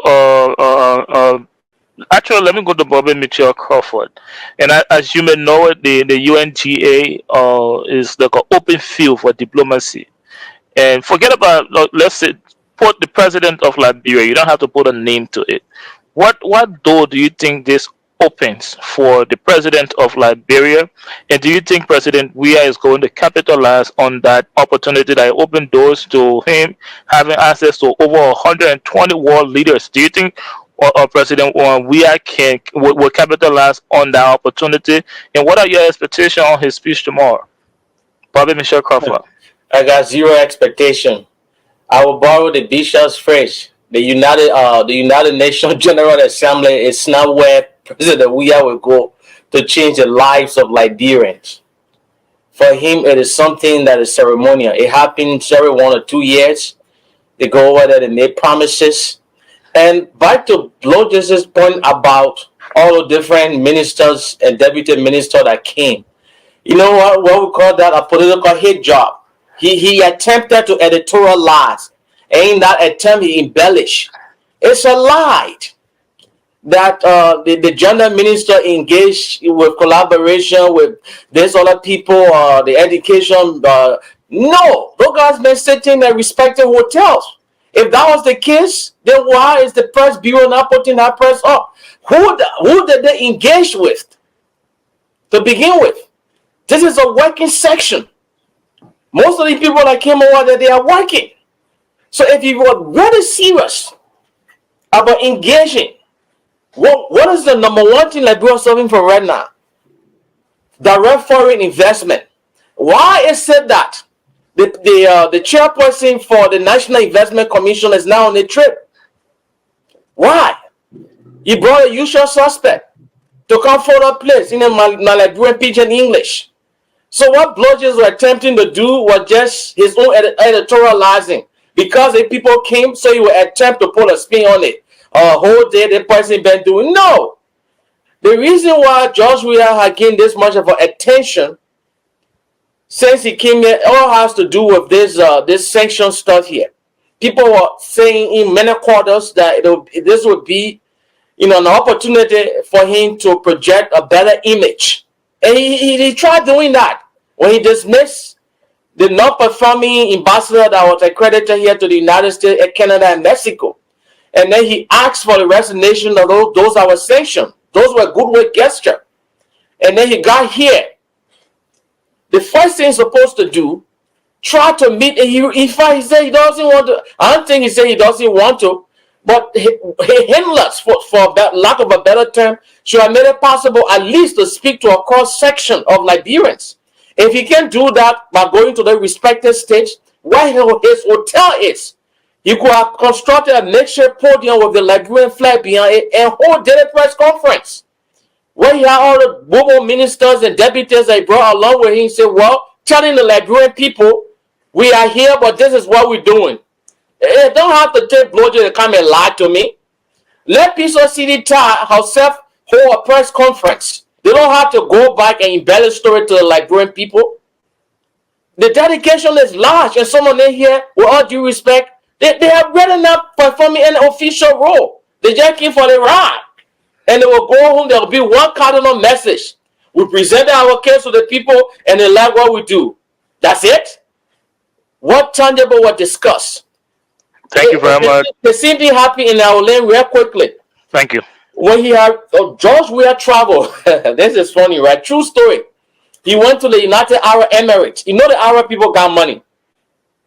He went there, he played football in one of those Arab countries, right? During his dying days when his soccer career kind of in the basket, he wasn't a peak performance. So he made some friends. He went there, he spoke to the sheikh. The sheikh asked him, so what you want me to do for you?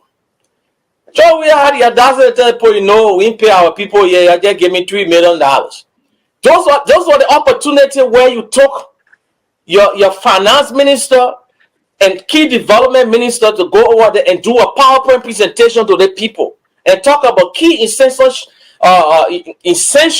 function in the country that needs help. They gave him that money. I'm sure he used it. And in Liberia and in most African government, the executive will use considerable power. Most of the people there may be educated more than him, but because they want to keep their job, they don't give good direction. Whatever the president say works. If I were advising President Weah, the hotel, if you can't meet Liberians, hold daily press conference. All the people he brought behind you, tell them what they came for and what they have done, so that Liberians here in the diaspora can know that at least you attempted to do something. But you don't go by home and give message. And you're forgetting to know that Liberians here are going to start voting. The new bill that just passed. So it should have been an opportunity to directly talk to the voters here. Thank you. We'll come back to you, Bobby Michelle Crawford. Let's move on to Mr. Jad Winkin Weah. Mr. Weah, the president of Liberia, is here at the United Nations General Assembly. The president will be speaking tomorrow, and we want you to give us your take. Talk to the audience. As you may know, the UNGA is an open field for diplomacy. What do you think the president of Liberia is going to capitalize on this opportunity to meet face to face with over 120 world leaders, including today the president of Joe Biden? And what can you expect from the president's speech tomorrow? Okay. I like to say I'd like to begin by saying that I want for all those who watching at home and abroad to know that coming to the conference of the UN is not a war-winning program. It is required that all countries' leaders attend that conference, whether you are a bad leader or you are good leaders. So those who are celebrating for President Weah coming to the United Nations is not something extraordinary. It's just a requirement for all presidents of the world in their respective countries. What I have to say is that up to this point, Weah and his delegation have not released his press release about his itineraries. That is very disappointing. I expected that up to this point, he would have released the copy of his speech so that people will know what he's going to say. He has a press team. All those who travel with Weah, they are on the paradigm of the Liberian money. They pay money for them to travel. So the Liberian people deserve to know. They need to communicate. What are they here for? What are they doing? Who are they expect to meet? And what kind of outcome they expect? That needs to be communicated to the Liberian people. That is not a secret. President Weah represent Liberia. That is a good thing. But he is not representing himself or the sedition only. He is the president of Liberia. So we expect to hear from him. We expect to know who he is meeting, what is the outcome. He should not wait until after the meeting before they release the press release. I don't think that was appropriate. And that is what I'm saying, that we are in the power. People expected that it would have changed. But the same thing, the same old thing, Liberian people have been seeing over and over. They want to come here to take pictures, to world leaders, to just depict that they did something. But the question is, even if you were to meet with Joe Biden, how does that manifest itself into benefiting Liberian people? What the Liberian people are interested in is to see programs that will empower their children, that will improve the livelihood of all Liberians. I wish him the best of luck because he's the president of Liberia. Thank you. Thank you very much, Mr. John Winkin. Do we still have Bloated Choppy Charlie on the line? Yeah. Are you there, Bloated? Yes, I'm here. Can you hear me? Yeah, I can hear you. I know you were listening. I don't know if you were listening to your fellow panelists' positions on the president's visit here. Bishop Higdon says he's expecting a lot of rhetorics and a lot of lies from the president tomorrow. Robert Michelle Crawford says no expectations. And John Winkin, we have expressed his disappointment to the president not releasing a press statement or his speech as of yet.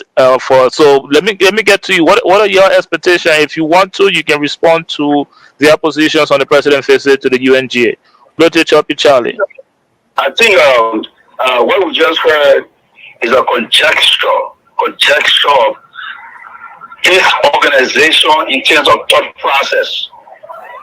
And I'd like to begin with my friend Jawiken when he talks about the president releasing a press statement or the delegation. I think information is very critical. If you went on the executive management website now, you will see some of the releases and some of the things the president has done or the delegation has been doing. They are stated clearly on the executive management website. So that's debunked the myth that such a thing did not occur or is not occurring.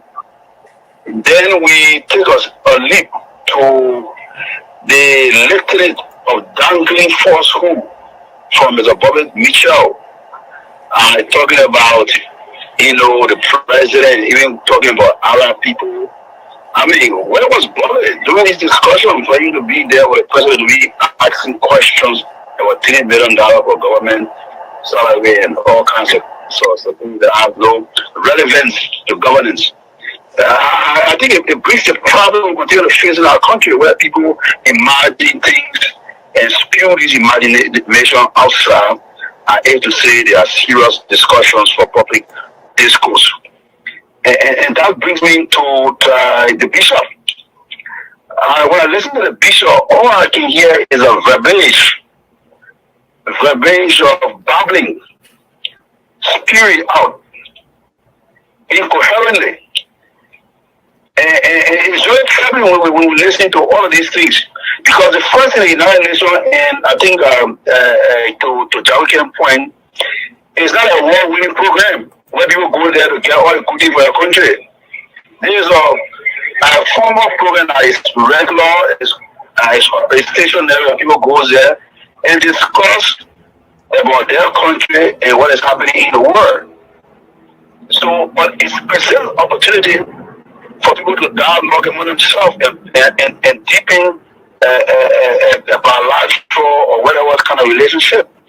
So we have to answer the structure of the United Nations General Assembly. Each president for this session has about 20 minutes to give a speech. And once that president 20 minutes is done, he leaves the stage. Another president comes and speaks 20 minutes. But before these president speeches took place, or even while they are taking place every day, they are very high-level panel discussion that are discussing various issues that will grow. For example, they have for education discussion, they have for youth and sports, they have general. During this discussion is where members of these delegates attend. So you will see that the education minister attended those private discussions that deal with education. Similarly, the general minister, similarly, youth and sports, each of these people, in fact, the president even attended a forum where he spoke at one of these high-level panel discussions dealing with a general question.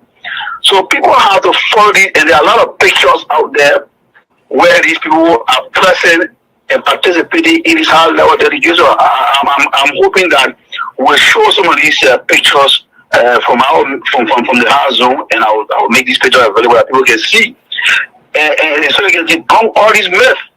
I think we need to be more substantive in our critique of the president and the work that the president is doing for the country, instead of creating imaginary marriage of fairy tales. Thank you very much. I want to say something. Go ahead. I'll give you a minute to respond. Yeah, I'm there on the executive mansion page on their website, and the only message I have there is that tomorrow he's going to deliver a message to the General Assembly. I stroll on everything. I don't see all the deliberation you're talking about. Maybe you have it on a different website, but I'm looking right there. And I'm going to put this straight to you. It is not there. I've not seen it. You got to show it to us. So I am not imagining anything. We are looking at fact. I made a particular statement. I said the statement he made 2 years ago when he came, it has never translated to any betterment for the Liberian people. So I, as a Liberian, I do not expect anything different to change. It's just going to be the same old story. Want to be yourself, to praise yourself, praise your government. The Liberian people know that Weah government is failing them. They have failed them. So we're not going to listen to UN speech to praise all the achievement. What achievement? Look on the ground. Almost 50% of our people can't even send their children to school this year. We run a school in Liberia. They can't even register their children because of high economic condition. What are you telling me about? We imagine things. Roger, are you real? Let's be serious here. I can pour out a speech that he gave 2 years ago. Let's compare. That's the same old thing. Nothing else going to be said over there. So I'm saying to you, show to us on the executive mansion. You quoted the executive mansion page. It's right here. I'm looking at it. The only thing I see there, tomorrow you're going to deliver a speech. That's all. Nothing else. I don't see anything there.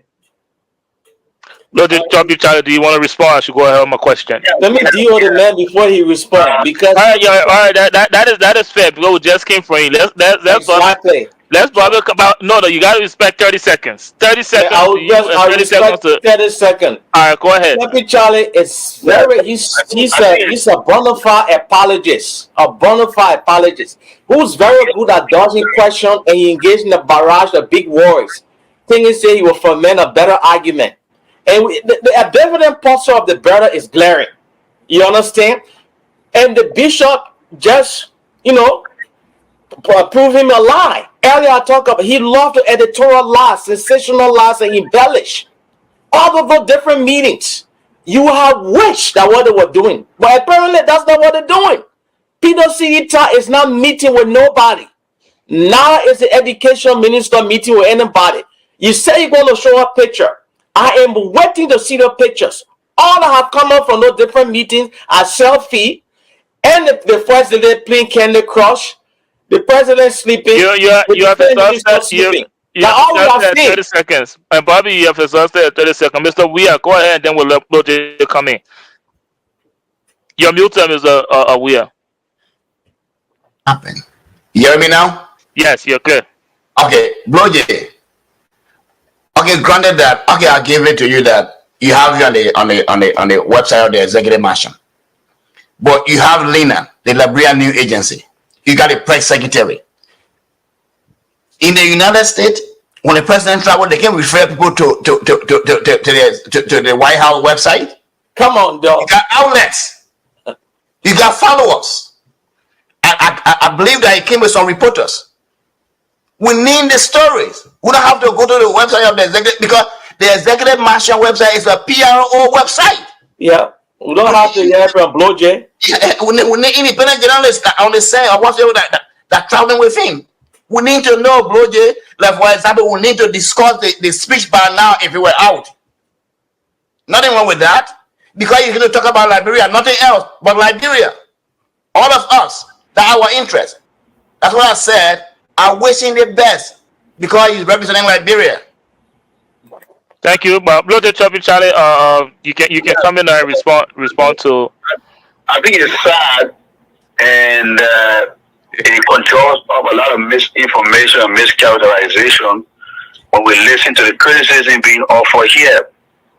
Again, the General Assembly is not a place where president going there to get a job. This is a place where you're just going to report what's happening in the world, and there are other venues that the president has to do these things. And look, if you saw even the sitting yesterday, today, if you saw the sitting today and there are pictures of the sitting, you will see the Liberian delegation sitting right ahead of the United States delegation. You saw the Secretary General, the Secretary of State of the United States, Anthony Blinken, taking hands with the Liberian president. Bloody Choppy Charlie. What does it mean? Bloody Choppy Charlie. I don't mean to cut you off, but you made mention of Mr. Weah, the executive mansion having information on what the president will be talking about tomorrow. Now, my question to why do Liberia have to see pictures? Can you hear me? That's correct. Hello. Yes, can you hear me? Yeah, that's correct. The record. I did not say the executive mansion. I said what the president will be talking about tomorrow. I said responding to the query that there was no release of anything being done at the United Nations, and I referenced the executive mansion website. And we didn't see nothing. Granted, Bloody. Granted, Bloody. Ever since the president arrived for the UNGA, you are perhaps the only person that is speaking, that is giving information from there. Why isn't the president using the press team that you're with? Why isn't he using the press secretary that he's not using the red medium to give information to the Liberian people on his visit to the UNGA? Why isn't he doing that? So I think that's an assumption to say why is he not doing that. You're referring us to pictures, though. It has been done. It's an assumption to say why he's not doing that. The press secretary have communicated to Liberia on live radio to the country, and have informed the people what the president is doing in the United States. What radio? He has called into radio. I'm not going to give you every radio station, but the president has called in. Let me say, they do have a press team, a bunch of journalists from Liberia, from even other non-government radio stations are also here. So they are all of them reporting to the various news organization. So once the president has created the outlet for the media in Liberia to report on the events going on, and they all have passes to get into the press gallery at the United Nations and report directly. So the president, Choppy Charlie. Let me ask you my next question. It has to do with what can the Liberian people expect out of the president's visit to the UNGA, and what can they expect from the president's speech tomorrow? That's why I want that's the two questions I want you to answer. But if you can also tell us, you can refer us to a broadcast or an article or press release on the communication that these delegates have had with people back in Liberia. That will also be that will be very helpful to our audience. But go ahead and answer the question. So I'm not a government spokesperson, so let's get that very clear. But tomorrow the president will do what all presidents have always done, and what other presidents have been doing even now, even today, what the American president did. He report on the state of the affairs of the country, and also on the state of affairs of the world, your country position on things that is happening in the world. That's what we expect to hear from the president tomorrow. He will be stating Liberian position on things that are going on and things that interest Liberia. For example, when the president spoke at one of the high-level panel the other day, he talked about climate change as one of the issues that Liberia was concerned about. I'm not sure he's going to talk about it in his speech, but if he did talk about it tomorrow, then would it be surprising? Wait, did the president say climate change is one of the issues Liberia is concerned about? No, I said he spoke at one of the panel discussion at the UN. He participated in one of the panel discussion, the seminar, because they have all these different panel discussions on different topics. So he was at one of them that dealt with climate change. So I'm saying I wouldn't be surprised if he mentioned it in his speech, but it doesn't mean that he might mention it, because there are a lot of competing issues that one has to talk about in a 20-minute speech. You have to talk about your country, you have to talk about your region, you have to talk about the continent, and then you have to talk about the world.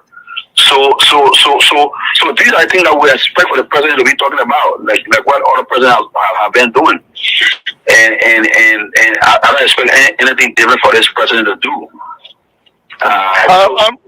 Thank you, Bloje, Choppy Charlie. I know you're now a spokesperson of the government of Liberia or the delegation that's over there, but I'd like to draw your attention to, since you brought up pictures, an international media picked up the First Lady Weah playing video game, playing Candy Crush, what looks like Candy Crush on her phone during the UNGA ceremony. What do you make of that? Look, I think the picture says nothing. At the UN, there are breaks that people have, and who knows? It might be the break time, and she was killing time during her break, playing games. I mean, what do you expect her to do a break? Again, we saw pictures, and the pictures are available. I'm sure maybe you have seen it, of the U.S. delegation. During break time, you saw the president standing up talking with the U.S. Ambassador of the United Nations, Ambassador Lena Thomas-Greenfield, was previously in Liberia. You saw them talking, so that when they were talking in a hall, standing talking, is that a disruption of the function? Doesn't mean that they were not paying attention. And then we also saw the U.S. Secretary of State, Anthony Blinken, giving thumbs up along with members of the Liberia delegation. Does that picture mean that they were not paying attention? No, it's not an issue of paying attention, and I would like to move on to the other panelists before I move on, let me just say this. You asked what the president, what I'm sorry, Bloodje, can you hear me? Yeah. Can you hear me?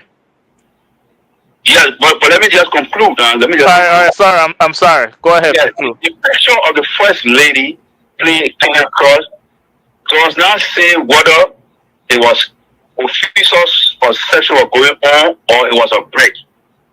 It might have been a break. It might have been nothing was going on. And like other people were walking around, other people were doing different things. She took time off to play her game.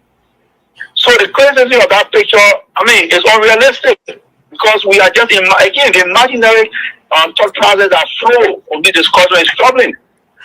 Thank you very much, Bloodje. Let's move on to Bishop Hager. I think you mentioned it earlier. The First Lady of Liberia, Weah, was caught by international media playing game on her phone, and Bloodje is defending, saying that we can't tell whether it was during the break or whether the program was on. Now, what do you think about him making that statement? What do you think about the picture, first of all?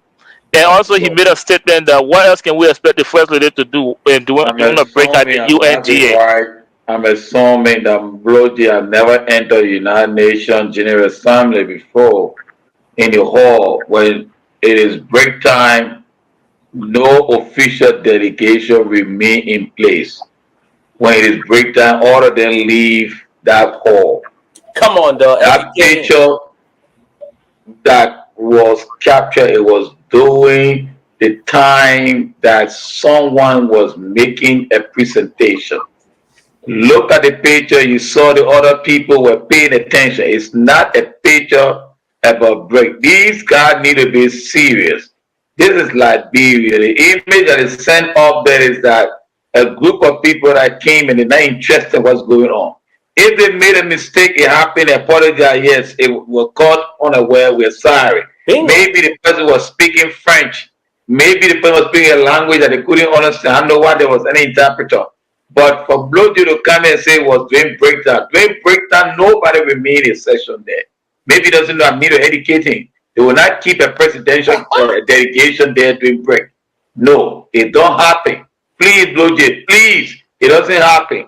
If they made a mistake, they should take responsibility. Listen, we're sorry. They go around every time it's called Joseph Walker Sleeping Joe. And they make a big political issue out of it. Oh, the man is weak. He's sleeping all the time. President Weah, who say he's strong, energetic, came to the United Nations and fall asleep during a General Assembly. How do you translate that? It's unacceptable. Thank you very much, Bishop. Thank you very much, Bishop Hager. Let's move on to Mr. Jai. They look at break. The people sitting in their chair. That break there. The president sleeping. The woman playing stuff. That break this. Blojo, come on, man. I mean, I really enjoying the bishop tonight. In fact, it made me say I can't even talk because they're taking all my talking points. If you make a mistake, just own up to it. I mean, look, Derek, you incorporate America. You go to meetings. Don't think it can be boring. If you don't take coffee, you'll be sleepy. Just admit, you know what? We screwed up. But for Blojo to come here, you're insulting the Liberian people intelligence. Everything you want to put a spin on it. Then you talk about, again, this is something about now educating the Liberian people. You need education, Blojo, because you keep spinning into the extent where it is laughable. You know, it is an affront to our intelligence, the Liberian people, so to speak. I just wanted to throw my 2 cents in there. Bishop, thank you so much. Thank you. Let's move on to Jai Winkin. We are the president, the first lady international media picked up her playing game on her phone. What do you think that? What do you make of that picture? And respond to Blojo's comment that maybe it was probably during the break that the first lady was on her phone. Mr. Weah. My first thought process is that if that was a break, I don't know why would interest anybody to go take picture when somebody is on break somewhere. But I don't have much to say because Crawford and the bishop said more about that. One of the problems we have in Liberia is that our unwillingness to accept our wrong. We always give excuses. We always want to defend whatever we do. And when we continue to do that, then it means that we are not willing to change. Because we always think that we are right. For everything, for every wrong, we have justification. Nobody is infallible. Even in the United States, they see people taking pictures, and the people sometimes they spin and they say, "Okay, we are sorry." Even they do it to the U.S. president as well, Biden. But what do? Biden say he's sorry. Yeah, he did it. That's it. Nothing happened to that. Nobody is infallible. So it shouldn't be like she's not committing a crime, or probably it was her first time, or she don't used to it. She never thought somebody was going to take picture. Maybe she was just like not interested who was talking and enjoying a show or the game. That's it. Thank you very much, Mr. Jai. That is the extension of the Jamaica result effect on the United Nations. When you get nothing to offer you, that's what can happen. Thank you very much, Bishop Hager. Let's move on to Blojo Choppy Charlie, and let's move on to other things as well.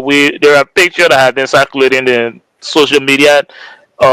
President Weah meeting other diplomats, including Linda Greenfield.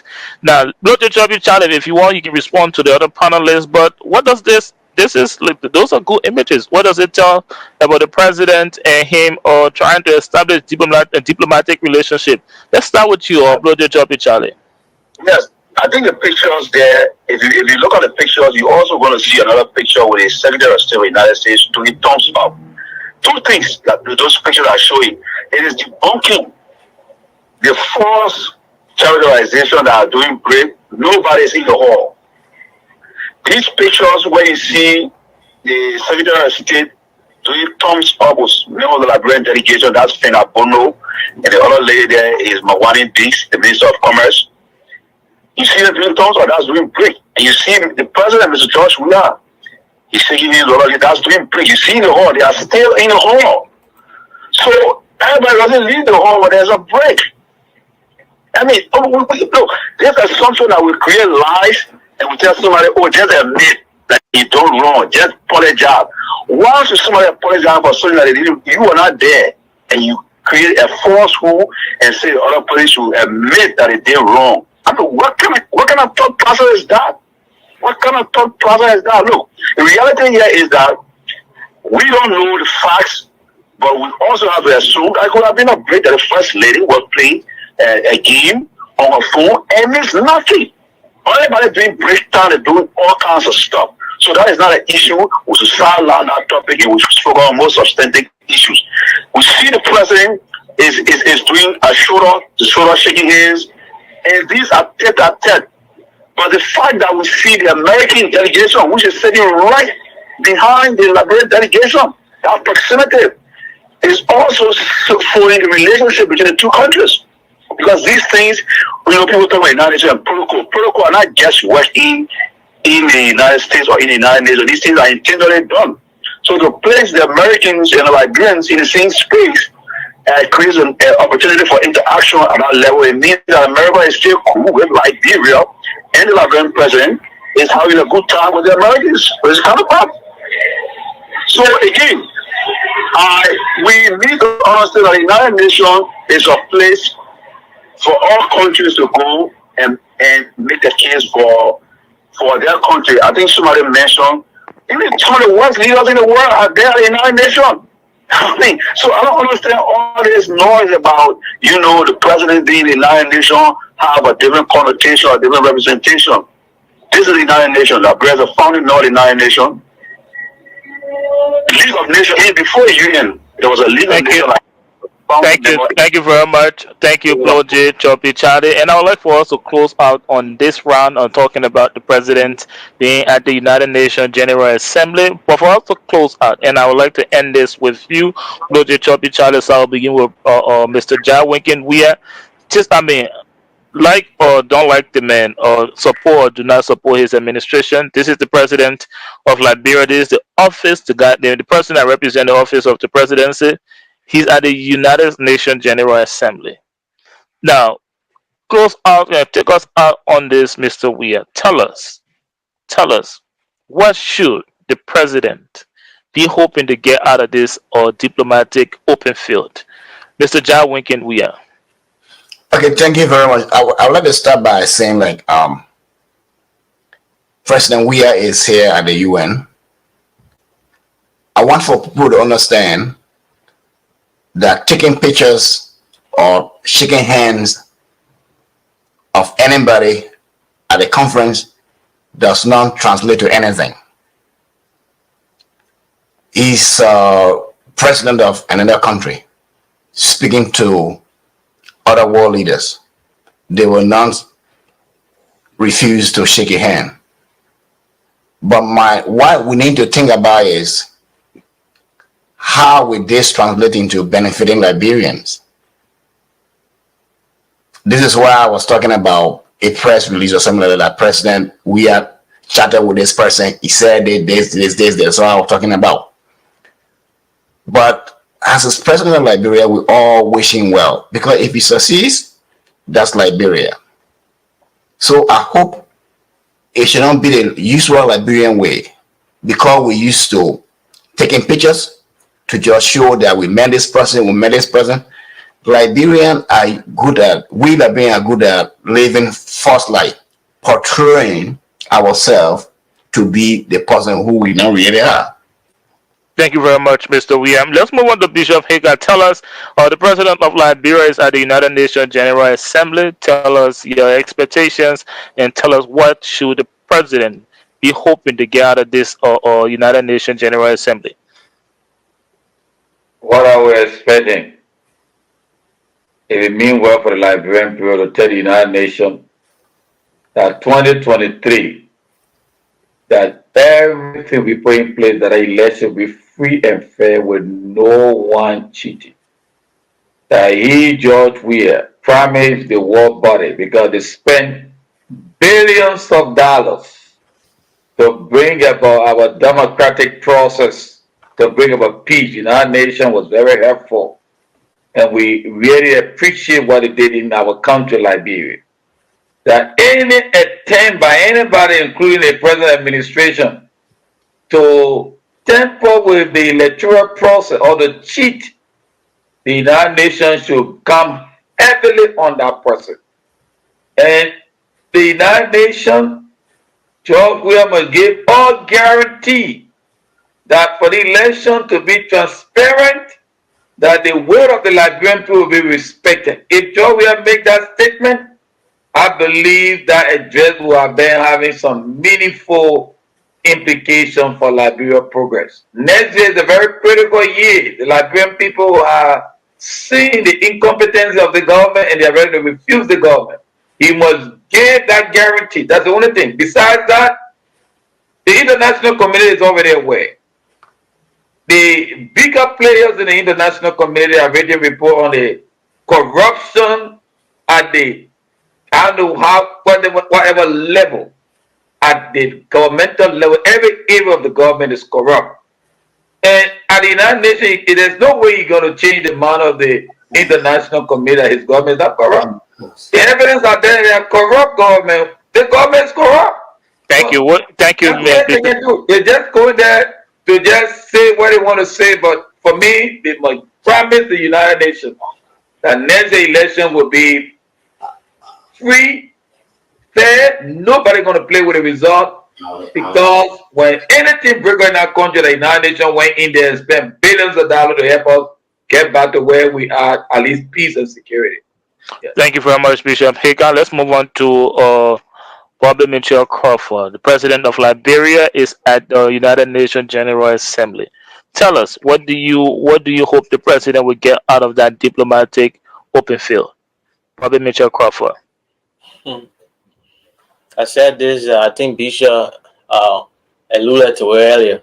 The UN is not the place to go and solve Liberia problem. You just go through the motion. But I was impressed, with the Ukrainian president, if I may pivot a little bit. If there's anybody that would benefit from this section, it's that guy, the Ukrainian president, Zelensky. Because he managed to rally the war to the Ukrainian people cause. So what President Weah will be saying tomorrow, he said it the last time he was there. And a lot of times, these smaller countries, it's not just Liberia. When it's their turn to speak, people will be walking out.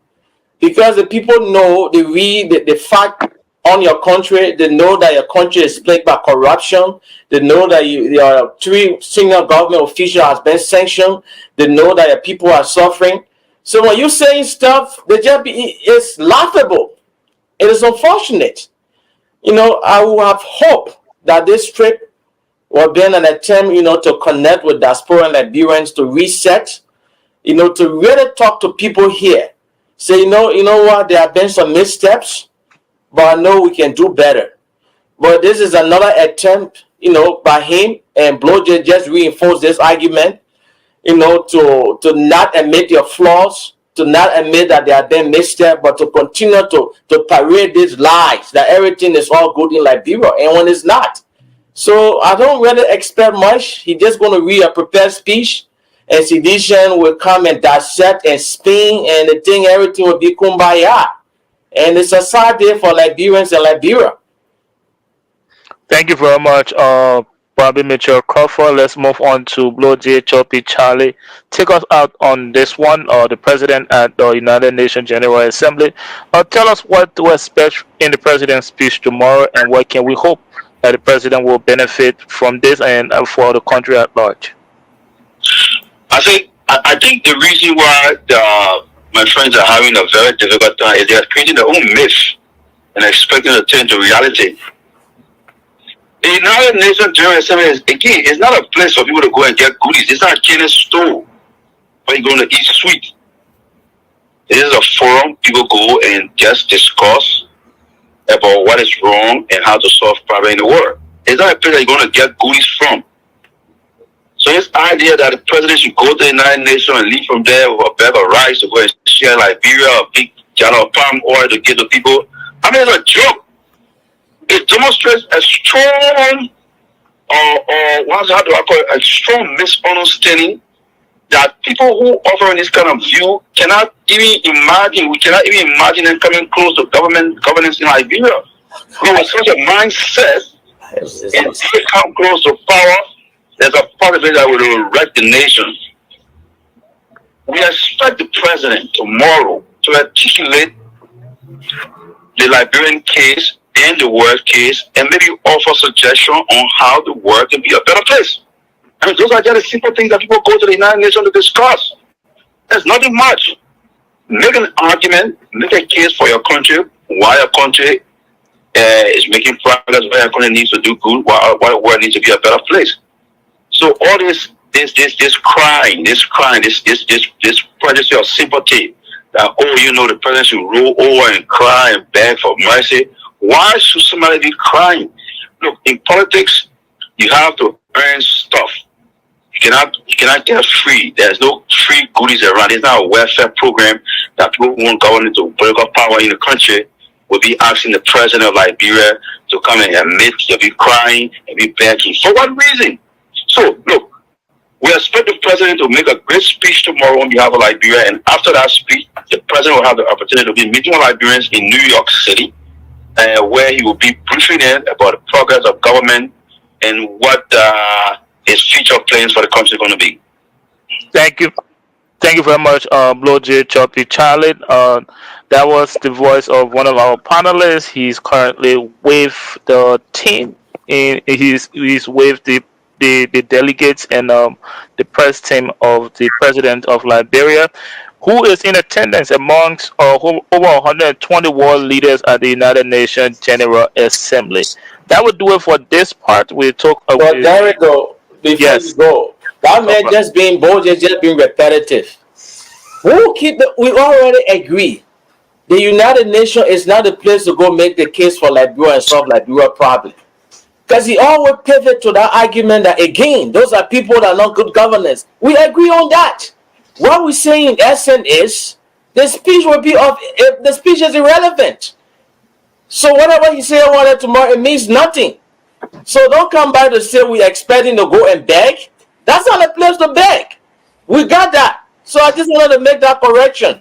Thank you very much, Bobby Michelle Crawford. And if you're watching us, this is the Liberia Radio and Television Network. This is the Horizon.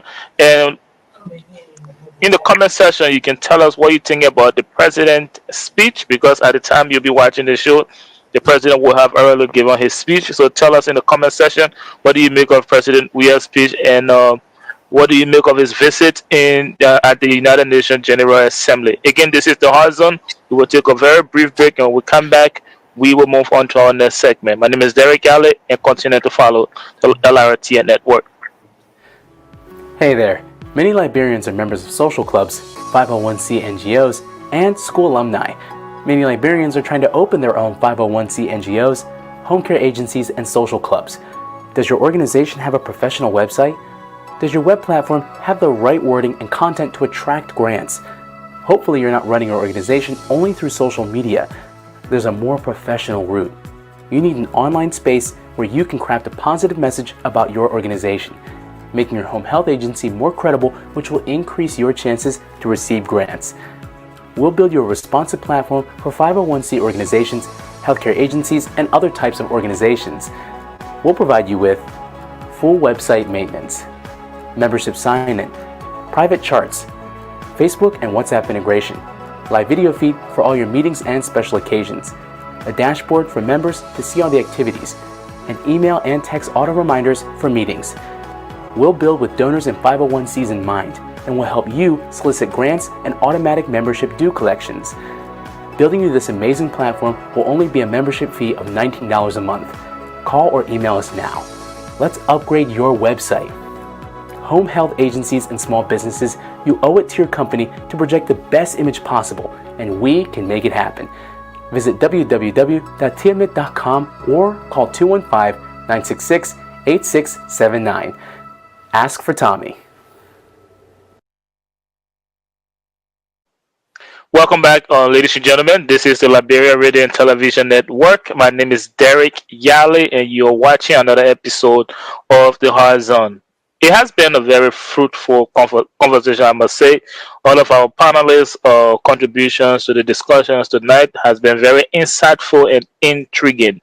So, by this point, we will go into a segment that we like to call the icebreaker segment. So, let me bring my panelists back on the screen. And the question we have for the icebreaker round today has something to do with sports.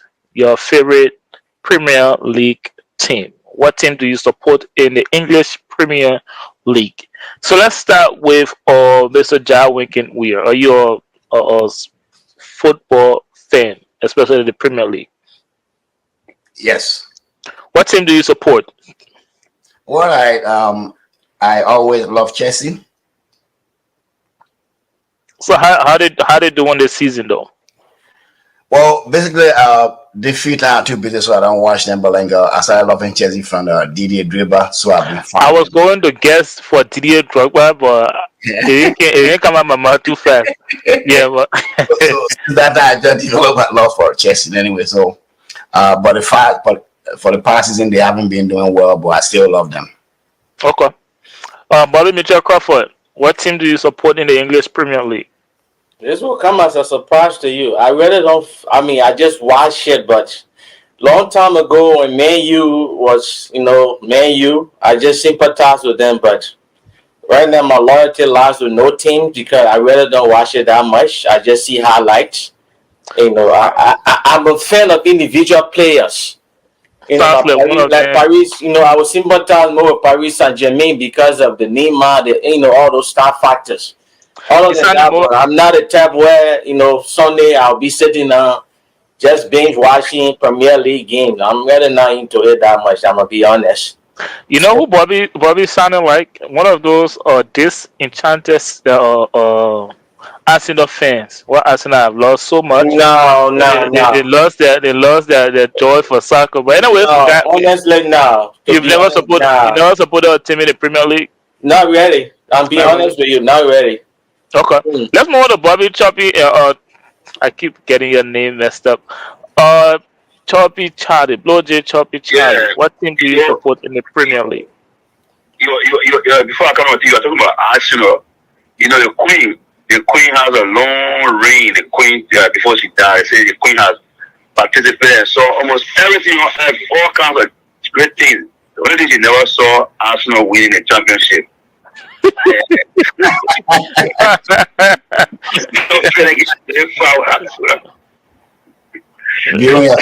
Yes, rain. Yeah, I think I watched black and white TV in Liberia, and it created a natural with Liverpool, Last time watching black and white TV, the red color. Or looking black on the TV, so over there you're looking at all black men, and so I just became a natural Liverpool fan. A Liverpool fan?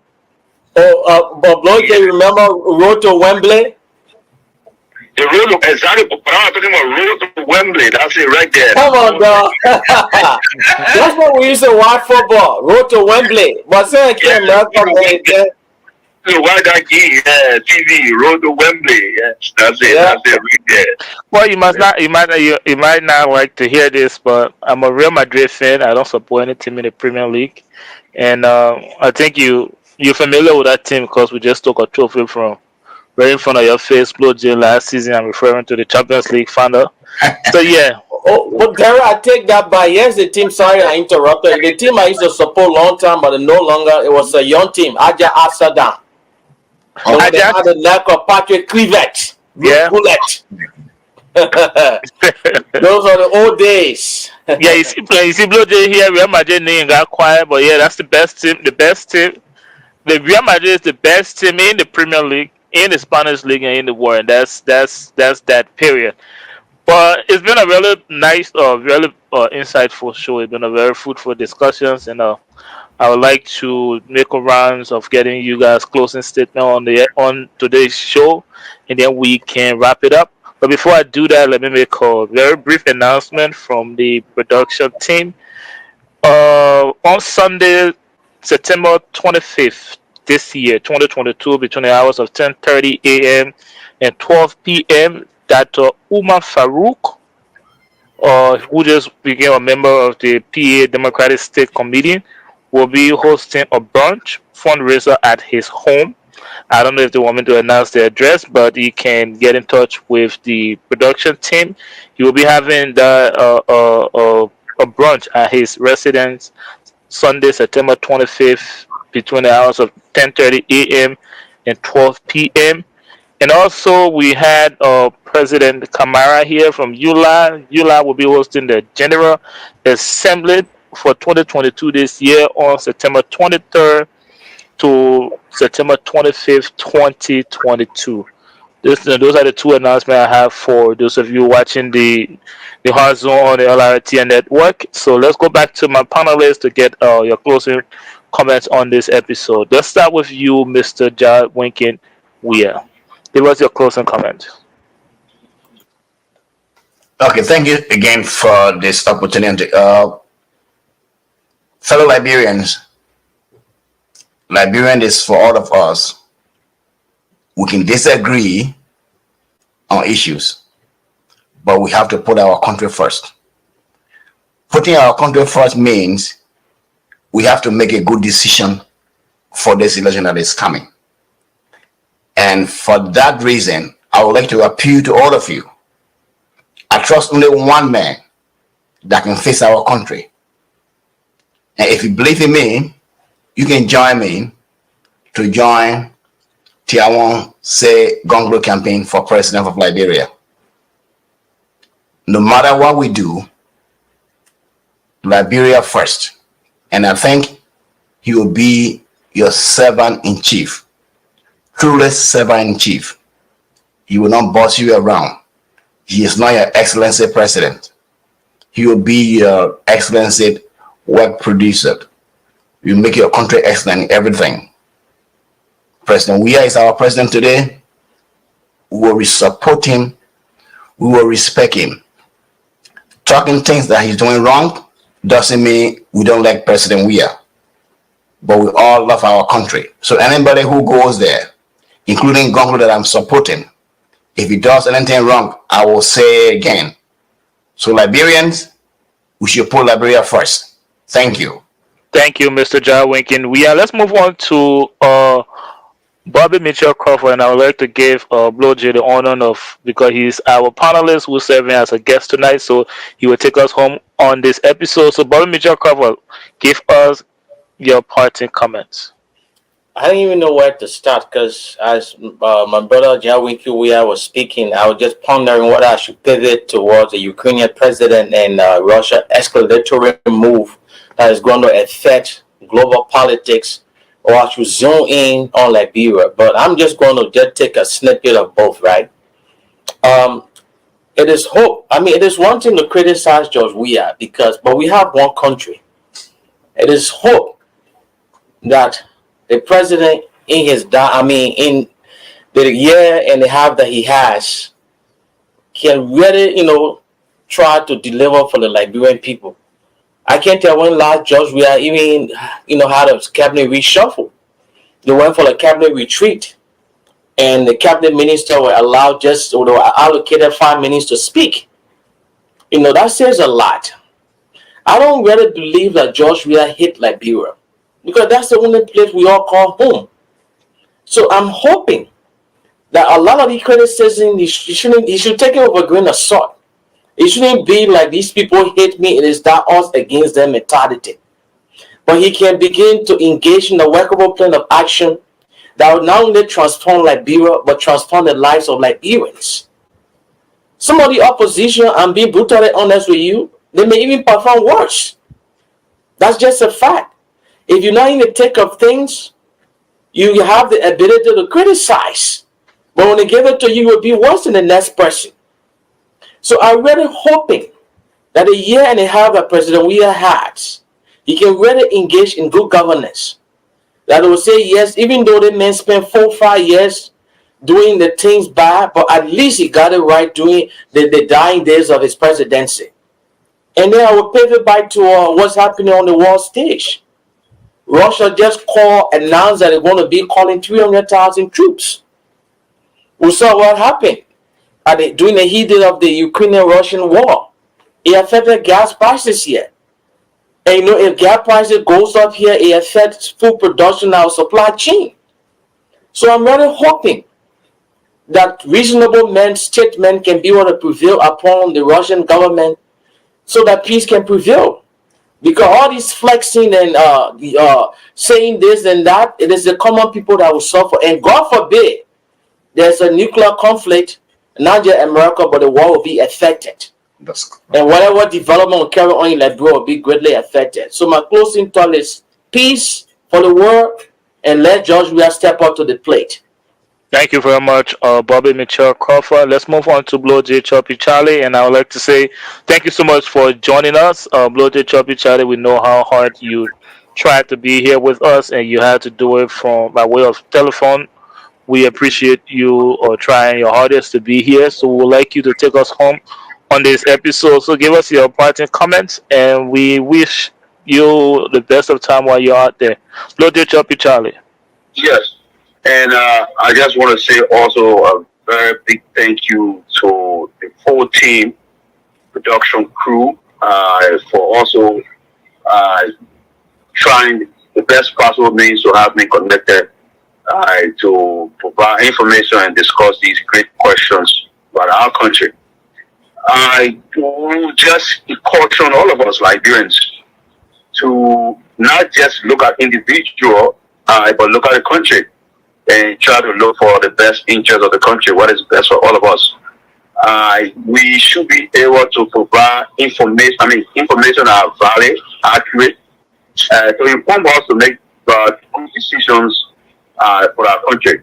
So on that note, I again want to say thanks to our audience out there. Thank you for continuing, and let's keep on doing this. Thank you. Thank you very much, and thanks to all of you, and thanks to you for watching and to continue to participate on the Hard Zone. My name is Derek Yale, and make sure you continue to follow the Liberia Radio and Television Network on Facebook and YouTube. Until then, we'll take our leave of this airwave right now, and we will come back with another intriguing and interesting episode. This is the Hard Zone. My name is Derek Yale, and we will see you next time.